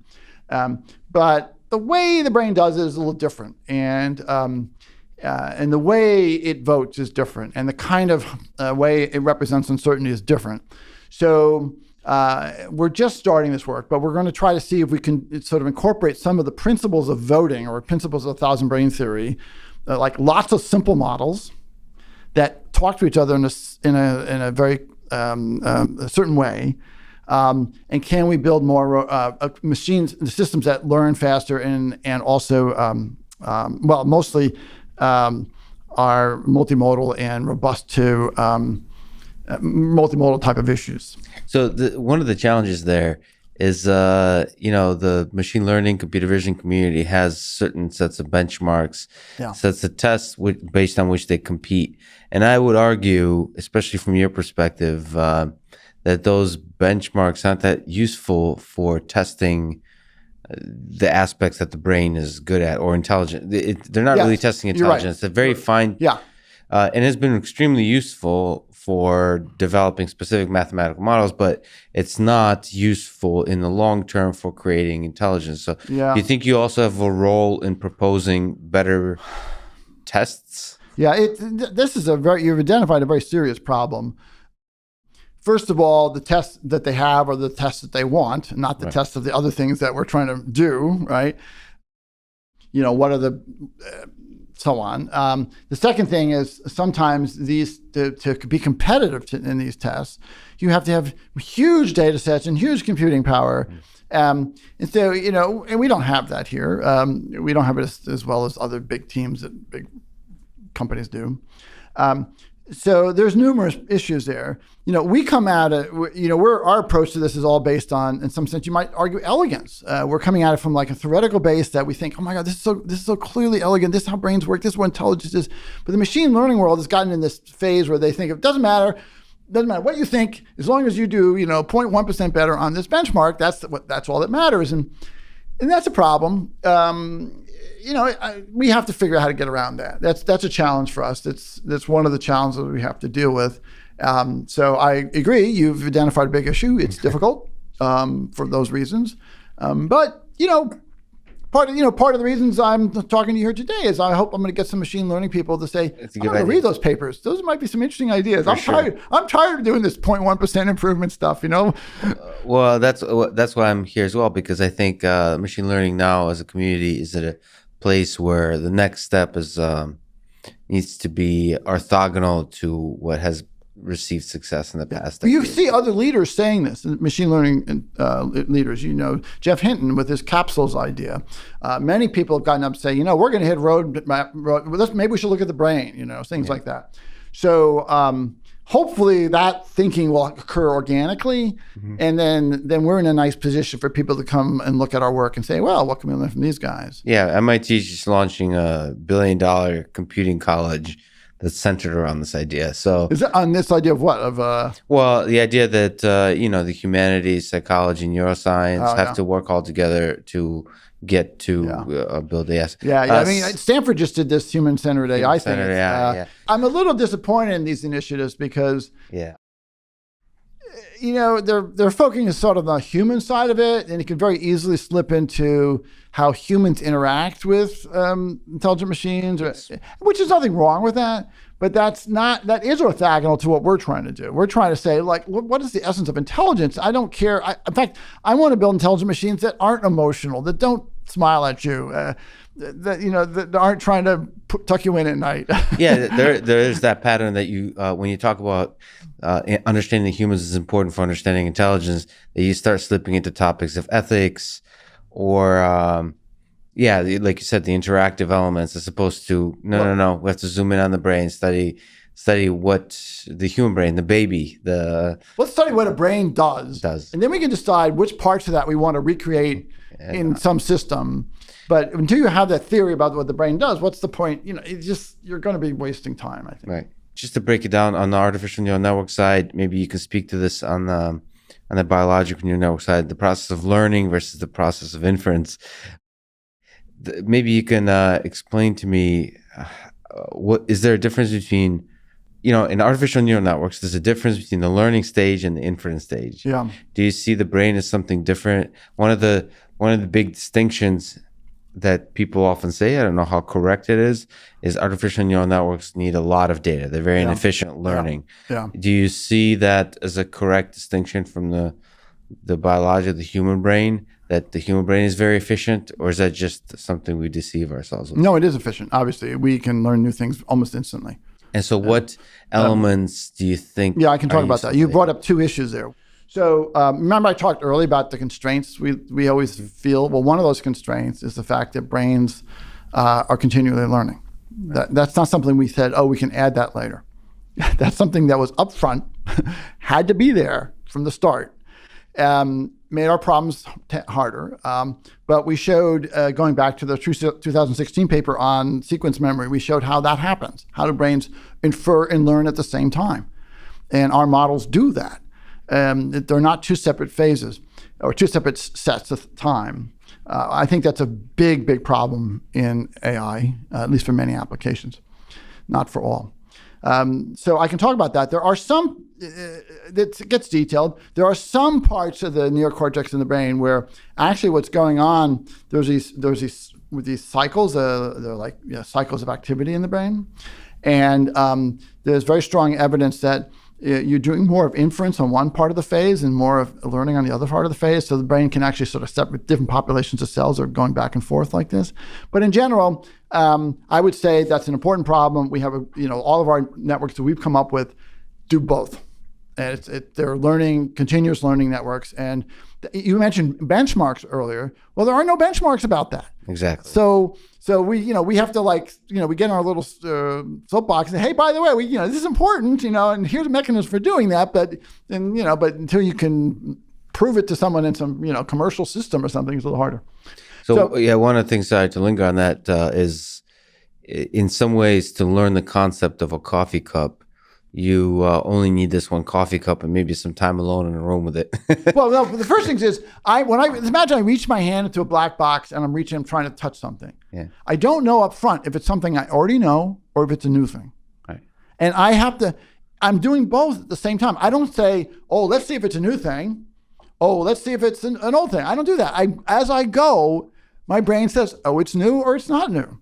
And if it's new, I start learning what it is. So, by the way, it starts learning from the get-go, even if it's going to recognize it. So they're not separate problems. And so that's the thing there. The other thing you mentioned was the fast learning. So I was just talking about continuous learning, but there's also fast learning. Literally, I can show you this coffee cup, and I say, here's a new coffee cup. It's got the logo on it. Take a look at it. Done. You're done. Yeah. You can predict what it's going to look like, in different positions. So I can talk about that too. Yes. In the brain, the way learning occurs, I mentioned this earlier, but I'll mention it again. The way learning occurs, imagine I have a section of a dendrite of a neuron. And I'm going to learn something new. Doesn't matter what it is. I'm just going to learn something new. I need to recognize a new pattern. So what I'm going to do is I'm going to form new synapses. New synapses, we're going to rewire the brain onto that section of the dendrite. Once I've done that, everything else that neuron has learned is not affected by it. Now, it's because it's isolated to that small section of the dendrite. They're not all being added together like a point neuron. So if I learn something new on this segment here, it doesn't change any of the learning that occur anywhere else in that neuron. So I can add something without affecting previous learning. And I can do it quickly. Now we can talk about the quickness, how it's done in real neurons. You might say, well, doesn't it take time to form synapses? Yes, it can take maybe an hour to form a new synapse. We can form memories quicker than that, and I can explain that how it happens too, if you want. But it's getting a bit neuroscience-y. That's great, but is there an understanding of these mechanisms at every level? Yeah. So from the short-term memories and the forming new connections. So this idea of synaptogenesis, the growth of new synapses, that's well described, is well understood. And that's an essential part of learning. That is learning. That is learning. Okay. Going back many, many years, people, was, what's his name? The psychologist who proposed, Donald Hebb. He proposed that learning was the modification of the strength of a connection between two neurons. People interpreted that as the modification of the strength of a synapse. He didn't say that. He just said there's a modification between the effect of one neuron and another neuron. So synaptogenesis is totally consistent with what Donald Hebb said. But anyway, there's these mechanisms, the growth of new synapses. You can go online, you can watch a video of a synapse growing in real time. It's literally, you can see this little thing going, boop, right? It's pretty impressive. Yeah. So those mechanisms are known. Now, there's another thing that we've speculated and we've written about, which is consistent with known neuroscience, but it's less proven. And this is the idea, how do I form a memory really, really quickly, like instantaneously? If it takes an hour to grow a synapse, that's not instantaneous. So there are types of synapses called silent synapses. They look like a synapse, but they don't do anything. They're just sitting there. It's like if an action potential comes in, it doesn't release any neurotransmitter. Some parts of the brain have more of these than others. For example, the hippocampus has a lot of them, which is where we associate most short-term memory with. So what we speculated, again in that 2016 paper, we proposed that the way we form very quick memories, very short-term memories, or quick memories, is that we convert silent synapses into active synapses. It's like saying a synapse has a 0 weight and a 1 weight. But the long-term memory has to be formed by synaptogenesis. So you can remember something really quickly by just flipping a bunch of these guys from silent to active. it's not from 0.1 to 0.15. It's like doesn't do anything till it releases transmitter. And if I do that over a bunch of these, I've got a very quick short-term memory. So I guess the lesson behind this is that most neural networks today are fully connected. Every neuron connects every other neuron from layer to layer. That's not correct in the brain. We don't want that. We actually don't want that. It's bad. You want a very sparse connectivity so that any neuron connects to some subset of the neurons in the other layer, and it does so on a dendrite by dendrite segment basis. So it's a very parcellated out type of thing. And that then learning is not adjusting all these weights, but learning is just saying, okay, connect to these 10 cells here right now. In that process, with artificial neural networks, it's a very simple process of backpropagation that adjusts the weights. The process of synaptogenesis. It's even easier. It's even easier. Backpropagation requires something that really can't happen in brains. This backpropagation of this error signal, that really can't happen. People are trying to make it happen in brains, but it doesn't happen in brains. This is pure Hebbian learning. What synaptogenesis is pure Hebbian learning. It's basically saying there's a population of cells over here that are active right now, and there's a population of cells over here active right now. How do I form connections between those active cells? And it's literally saying this guy became active. These 100 neurons here became active before this neuron became active. So form connections to those ones. That's it. There's no propagation of error, nothing. All the networks we do, all the models we have work on almost completely on Hebbian learning, but on dendritic segments and multiple synapses at the same time. So now let's return the question that you already answered, and maybe you can answer it again. If you look at the history of artificial intelligence, where do you think we stand? How far are we from solving intelligence?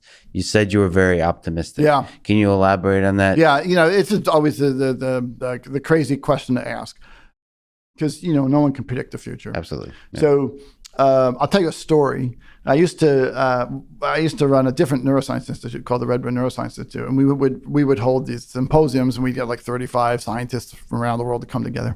And I used to ask them all the same question. I would say, well, how long do you think it'll be before we understand how the neocortex works?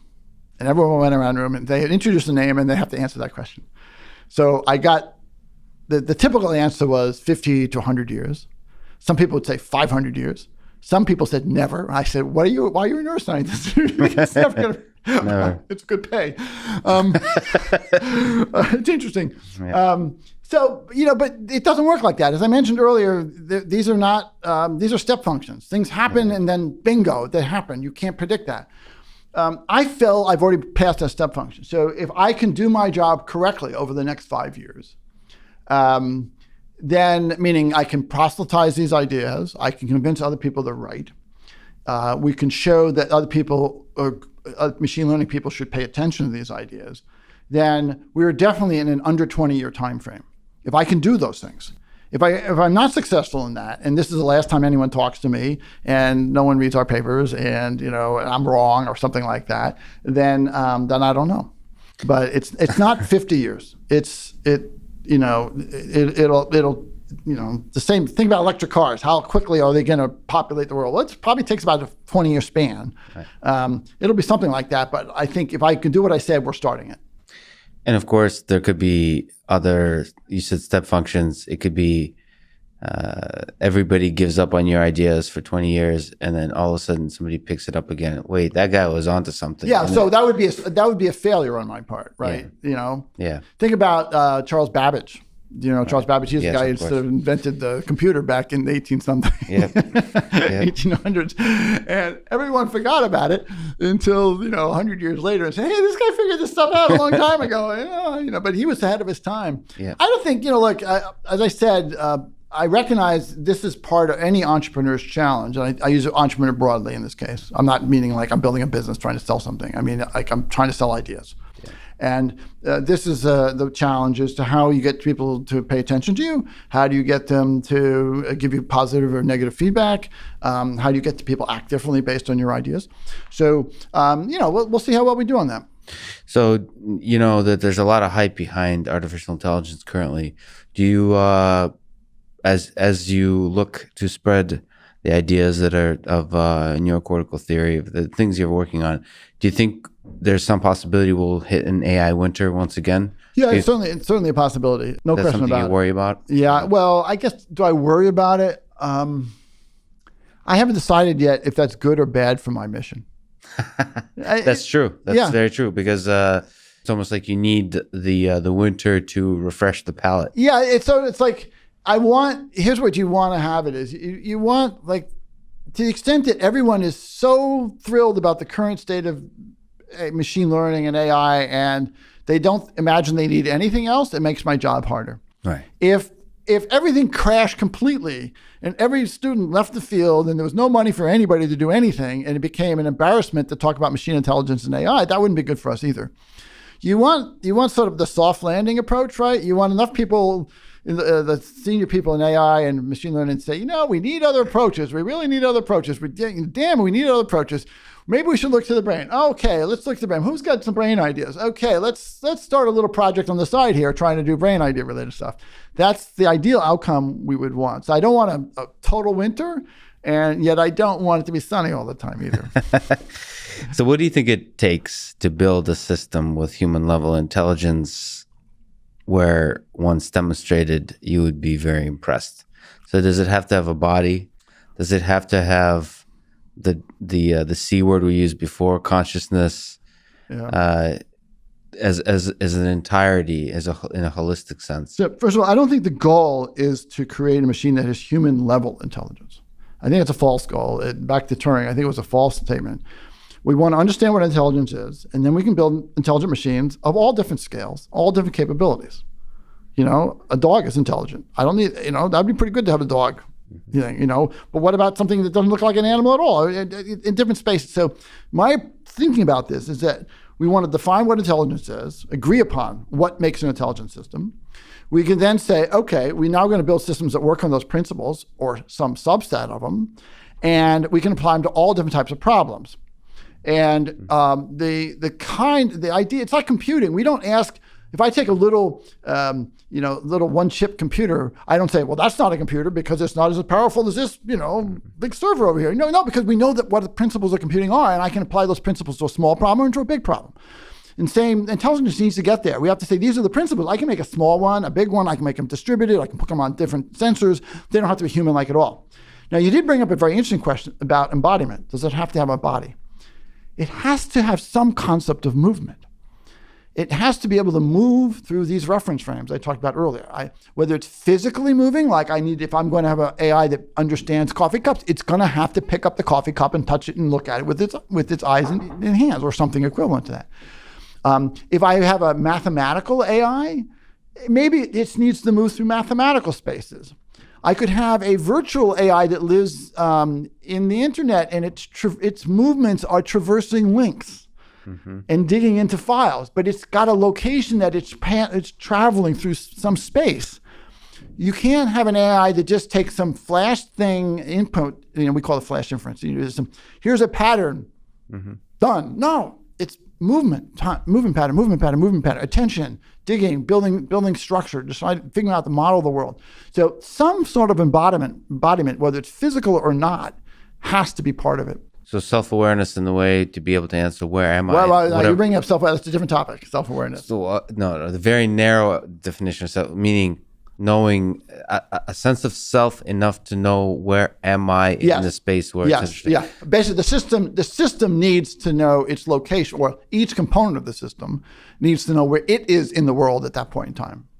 So self-awareness and consciousness. Yeah. Do you think, one, from the perspective of neuroscience and neurocortex, these are interesting topics, solvable topics? Do you have any ideas of why the heck it is that we have a subjective experience at all? Yeah, I have a lot of fun. And is it useful, or is it just a side effect of us? It's interesting to think about. I don't think it's useful as a means to figure out how to build intelligent machines. It's something that systems do, and we can talk about what it is, that are like, well, if I build a system like this, then it would be self-aware. And if I build it like this, it wouldn't be self-aware. So that's a choice I can have. It's not like, oh my God, it's self-aware. I can't turn. I heard an interview recently with this philosopher from Yale. I can't remember his name. I apologize for that. But he was talking about, well, if these computers are self-aware, then it would be a crime to unplug them. And I'm like, oh, come on. That's not, I unplug myself every night. I go to sleep. What, is that a crime? I plug myself in again in the morning. There I am. So, so people get kind of bent out of shape about this. I have very definite, very detailed understanding or opinions about what it means to be conscious and what it means to be self-aware. I don't think it's that interesting a problem. You've talked about Christoph Koch. He thinks that's the only problem. I didn't actually listen to your interview with him, but I know him, and I know that's the thing he cares about. He also thinks intelligence and consciousness are disjoint. So, it's not, you don't have to have one or the other. So I disagree with that. I just totally disagree with that.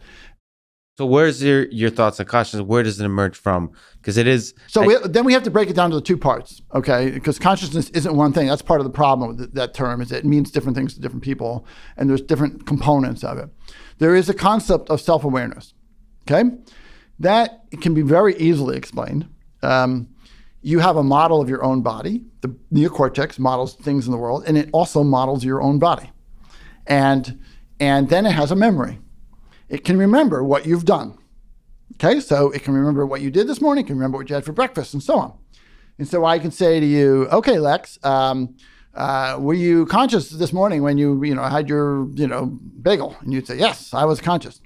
Now, what if I could take your brain and revert all the synapses back to the state they were this morning?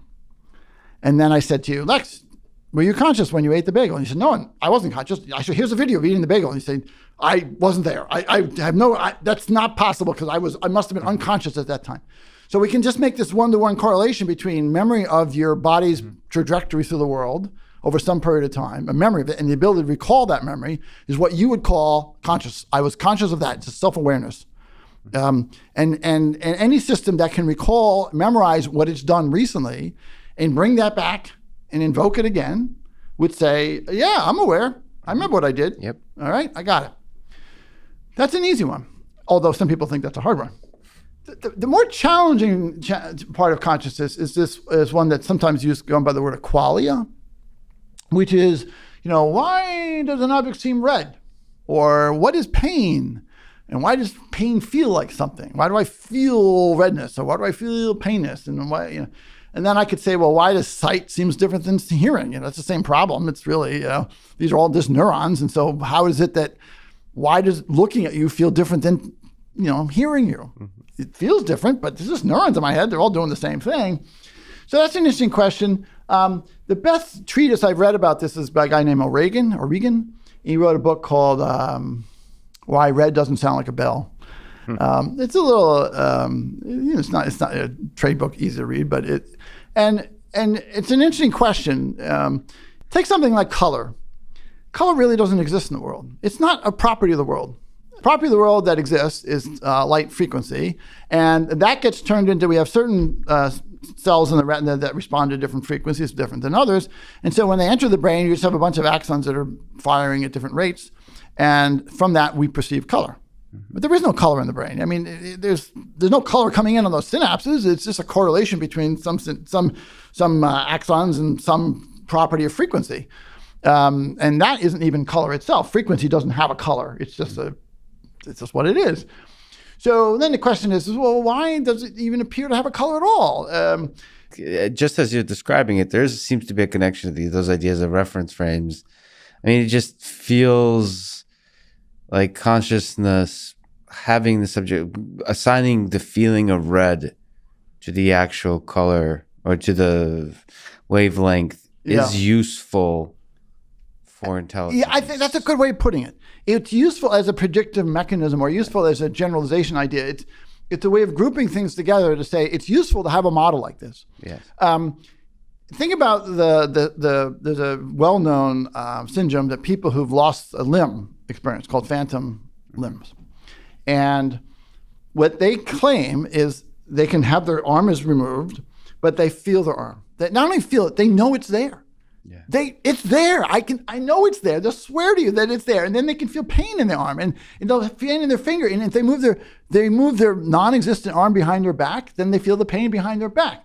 So this whole idea that your arm exists is a model of your brain. It may or may not really exist, And just like, but it's useful to have a model of something that sort of correlates to things in the world so you can make predictions about what would happen when those things occur.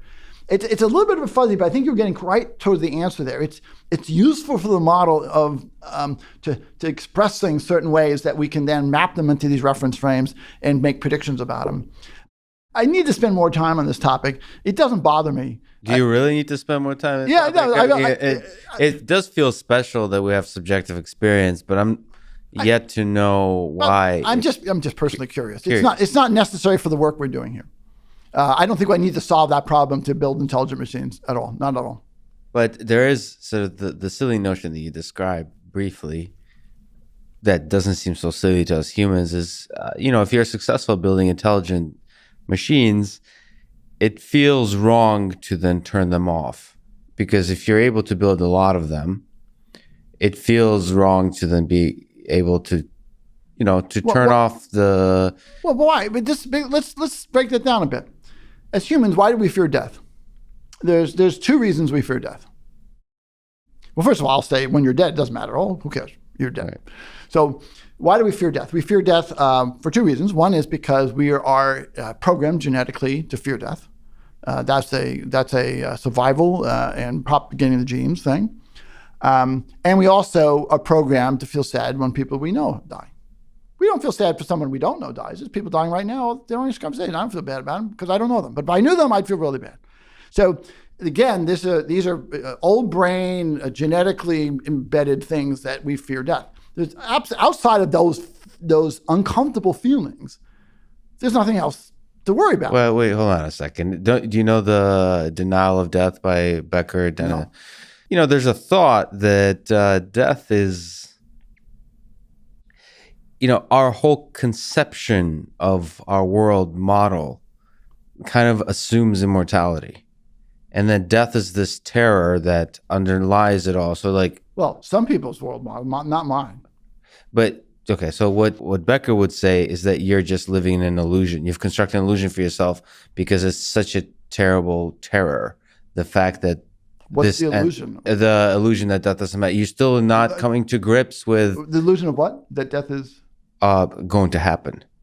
So it's not going to happen? You're actually operating. You haven't, even though you said you've accepted it, you haven't really accepted unless you're going to die, is what he was saying. So it sounds like... it sounds like you disagree with that notion. I mean, yeah, totally. So death is not such an important... Every night I go to bed, it's like dying. The little deaths. It's a little death. And if I didn't wake up, it wouldn't matter to me. Only if I knew that was going to happen would it be bothersome. If I didn't know it was going to happen, how would I know? Then I would worry about my wife. Yeah. So imagine I was a loner and I lived in Alaska. And I lived out there and there was no animals. Nobody knew I existed. I was just eating these roots all the time. And nobody knew I was there. And one day I didn't wake up. What pain in the world would there exist? Well, so most people that think about this problem would say that you're just deeply enlightened or are completely delusional. One of the two. But I would say that's a very enlightened way to see the world. That's the rational one. Well, I think it's rational. That's right. But the fact is, we don't. We really don't have an understanding of why the heck it is we're born and why we die and what happens after we die. Well, maybe there isn't a reason. Maybe there is. So I'm interested in those big problems too, right? Yeah. You interviewed Max Tegmark, and there's people like that, right? I'm interested in those big problems as well. And in fact, when I was young, I made a list of the biggest problems I could think of. First, why does anything exist? Right. Second, why did we have the laws of physics that we have? Third, is life inevitable? And why is it here? Fourth, is intelligence inevitable? And why is it here? I stopped there because I figured if you can make a truly intelligent system, that will be the quickest way to answer the first three questions. I'm serious. Yeah. And so I said, my mission, you asked me earlier, my first mission is to understand the brain, but I felt that is the shortest way to get to true machine intelligence. And I want to get to true machine intelligence because even if it doesn't occur in my lifetime, other people will benefit from it because I think it'll occur in my lifetime, but 20 years, you never know. And, but that will be the quickest way for us to, we can make super mathematicians. We can make super space explorers. We can make super physicist brains that do these things, and that can run experiments that we can't run. We don't have the abilities to manipulate things and so on. But we can build intelligent machines that do all those things, and with the ultimate goal of finding out the answers to the other questions. Let me ask you another depressing and difficult question, which is, once we achieve that goal, of understanding intelligence, do you think we would be happier, more fulfilled as a species? The understanding intelligence, or understanding the answers to the big questions? Understanding intelligence. Totally. It'd be a far more fun place to live. You think so? Oh yeah, why not? I mean, just put aside this, Terminator nonsense and just think about. You can think about we can talk about the risks of AI if you want. I'd love to. So let's talk about. I think the world would be far better knowing things. We're always better than know things. Do you think it's better? Is it a better place to live in that I know that our planet is one of many in the solar system, and the solar system is one of many in the galaxies? I think it's a more. I sometimes think like, God, what would it be like to live 300 years ago? I'd be looking up at the sky going, I can't understand anything. Oh my God. I'd be like going to bed every night going, what's going on here? Well, I mean, in some sense I agree with you, but I'm not exactly sure. So I'm also a scientist, so I share your views, but I'm not, we're like rolling down the hill together. What's down the hill? I feel like we're climbing a hill. Whatever. We're getting closer to enlightenment, and you're going down the hill. We're climbing. We're getting pulled up a hill by our curiosity. Our curiosity is we're pulling ourselves up the hill by our curiosity. Yeah, Sisyphus was doing the same thing with the rock. Yeah. But okay, our happiness aside, do you have concerns about, you talk about Sam Harris, Elon Musk, of existential threats of intelligence systems? No, I'm not worried about existential threats at all. There are some things we really do need to worry about. Even today's AI, we have things we have to worry about. We have to worry about privacy and about how it impacts false beliefs in the world, and we have real problems and things to worry about with today's AI. And that will continue as we create more intelligent systems. There's no question. The whole issue about making intelligent armament and weapons is something that really we have to think about carefully. I don't think of those as existential threats. I think those are the kind of threats we always face, and we'll have to face them here, and we'll have to deal with them. We could talk about what people think are the existential threats, but when I hear people talking about them, they all sound hollow to me. They're based on ideas. They're based on people who really have no idea what intelligence is. Right. And if they knew what intelligence was, they wouldn't say those things. So those are not experts in the field. Yes. So there's two, right? So one is like super intelligence. So a system that becomes far, far superior in reasoning ability than us humans. And how is that an existential threat? So there's a lot of ways in which it could be. One way is us humans are actually irrational, inefficient, and get in the way of not happiness, but whatever the objective function is of maximizing that objective function. Yeah. And super intelligent. The paperclip problem and things like that. But so the paperclip problem, but with a super intelligent. Yeah. So we already face this threat in some sense. They're called bacteria. These are organisms in the world that would like to turn everything into bacteria. And they're constantly morphing. They're constantly changing to evade our protections. And in the past, they have killed huge swaths of populations of humans on this planet. So if you want to worry about something that's going to multiply endlessly, we have it. And I'm far more worried in that regard. I'm far more worried that some scientist in a laboratory will create a super virus or a super bacteria that we cannot control. That is a more of an existential threat. Putting an intelligence thing on top of it actually seems to make it less existential to me. It's like it limits its power. It limits where it can go. It limits the number of things it can do in many ways. A bacteria is something you can't even see. So that's only one of those problems. Yes, exactly. So the other one, just in your intuition about intelligence, when you think about intelligence of us humans, do you think of that as something? If you look at intelligence on a spectrum from 0 to us humans, do you think you can scale that to something far superior? Yeah. So all the mechanisms we've been talking about. I want to make another point here, Sure. Lex, before I get there. Sure. Intelligence is the neocortex.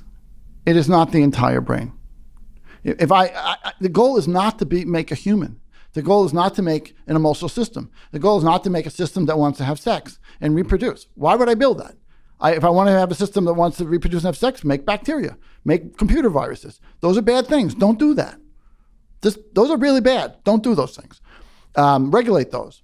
But if I just say I want to have an intelligent system, why does it have to have any of the human-like emotions? Why does it even care if it lives? Why does it even care if it has food? It doesn't care about those things. It's just, it's just in a trance thinking about mathematics, or it's out there just trying to build the space fort on Mars. That's a choice we make. Don't make human-like things. Don't make replicating things. Don't make things that have emotions. Just stick to the neocortex. So that's a view actually that I share, but not everybody shares, in the sense that you have faith and optimism about us as engineers of systems, humans as builders of systems, to not put in So this is why I mentioned the bacteria one. Yeah. Because you might say, well, some person's going to do that. Well, some person today could create a bacteria that's resistant to all the known antibacterial agents. So we already have that threat. We already know this is going on. It's not a new threat. Mm-hmm. So just accept that, and then we have to deal with it, right? Yeah. So my point has nothing to do with intelligence.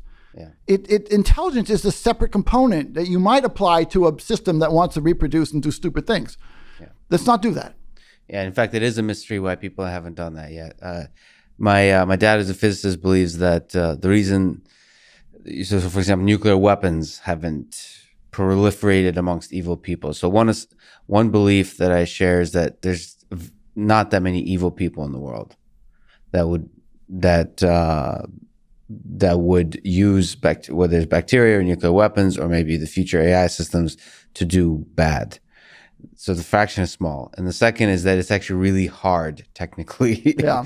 So the intersection between evil and competent is small in terms of, and that's by the way, to really annihilate humanity, you'd have to have sort of the nuclear winter phenomenon, which is not one person shooting, or even 10 bombs. Yeah. You'd have to have some automated system that, detonates 1 million bombs or 10, whatever many thousands we have. So it's extreme evil combined with extreme competence. And it's combined with building some stupid system that would automatically, Dr. Strangelove type of thing, detonate it all at once. I mean, look, we could have some nuclear bomb go off in some major city in the world. I think that's actually quite likely, even in my lifetime. I don't think that's an unlikely thing. And it'll be a tragedy. But it won't be an existential threat. And it's the same as, the virus of 1917, whenever it was, the influenza. These bad things can happen, and the plague and so on. We can't always prevent them. We always try, but we can't. But they're not existential threats until we combine all those crazy things together in one form. So on the spectrum of intelligence from 0 to human, do you have a sense of whether it's possible to create several orders of magnitude, or at least double that of human intelligence? Talking about neocortex. I think it's the wrong thing to say double the intelligence. You break it down into different components. Can I make something that's 1 million times faster than a human brain? Yes, I can do that. Could I make something that is has a lot more storage than a human brain? Yes, I could do that. More copies of com. Can I make something that attaches to different sensors than a human brain? Yes, I can do that. Could I make something that's distributed? So these people, we talked earlier about the different parts of the neocortex voting. They don't have to be co-located. They could be all around the place. I could do that too. Those are the levers I have. But is it more intelligent? Well, it depends what I train it on. What is it doing? So here's the thing. So let's say larger neocortex, or whatever size that allows for higher and higher hierarchies. Yeah. To form, we're talking about reference frames and concepts. So could I have something that's a super physicist or a super mathematician? Yes. And the question is, once you have a super physicist, will they be able to understand something? Do you have a sense that it will be orders of like us compared to ants? Could we ever understand it? Yeah. Most people cannot understand general relativity. Right. It's a really hard thing to get. I mean, you can paint it in a fuzzy picture. Stretchy space, Yeah. But the field equations to do that and the deep intuitions are really, really hard. And I've tried. I'm unable to do it. It's easy to get it's easy to get special relativity, but general relativity, man, that's too much. And so we already live with this to some extent. The vast majority of people can't understand actually what the vast majority of other people actually know. We're just either we don't have the effort to, or we can't, or we don't have time, or just not smart enough, whatever. So, but we have ways of communicating. Einstein has spoken in a way that I can understand. He's given me analogies that are useful. I can use those analogies for my own work and think about, concepts that are similar. It's not stupid. It's not like he's exists in some other plane and has no connection with my plane in the world here. So that will occur. It already has occurred. That's what my point of this story is. It already has occurred. We live with it every day.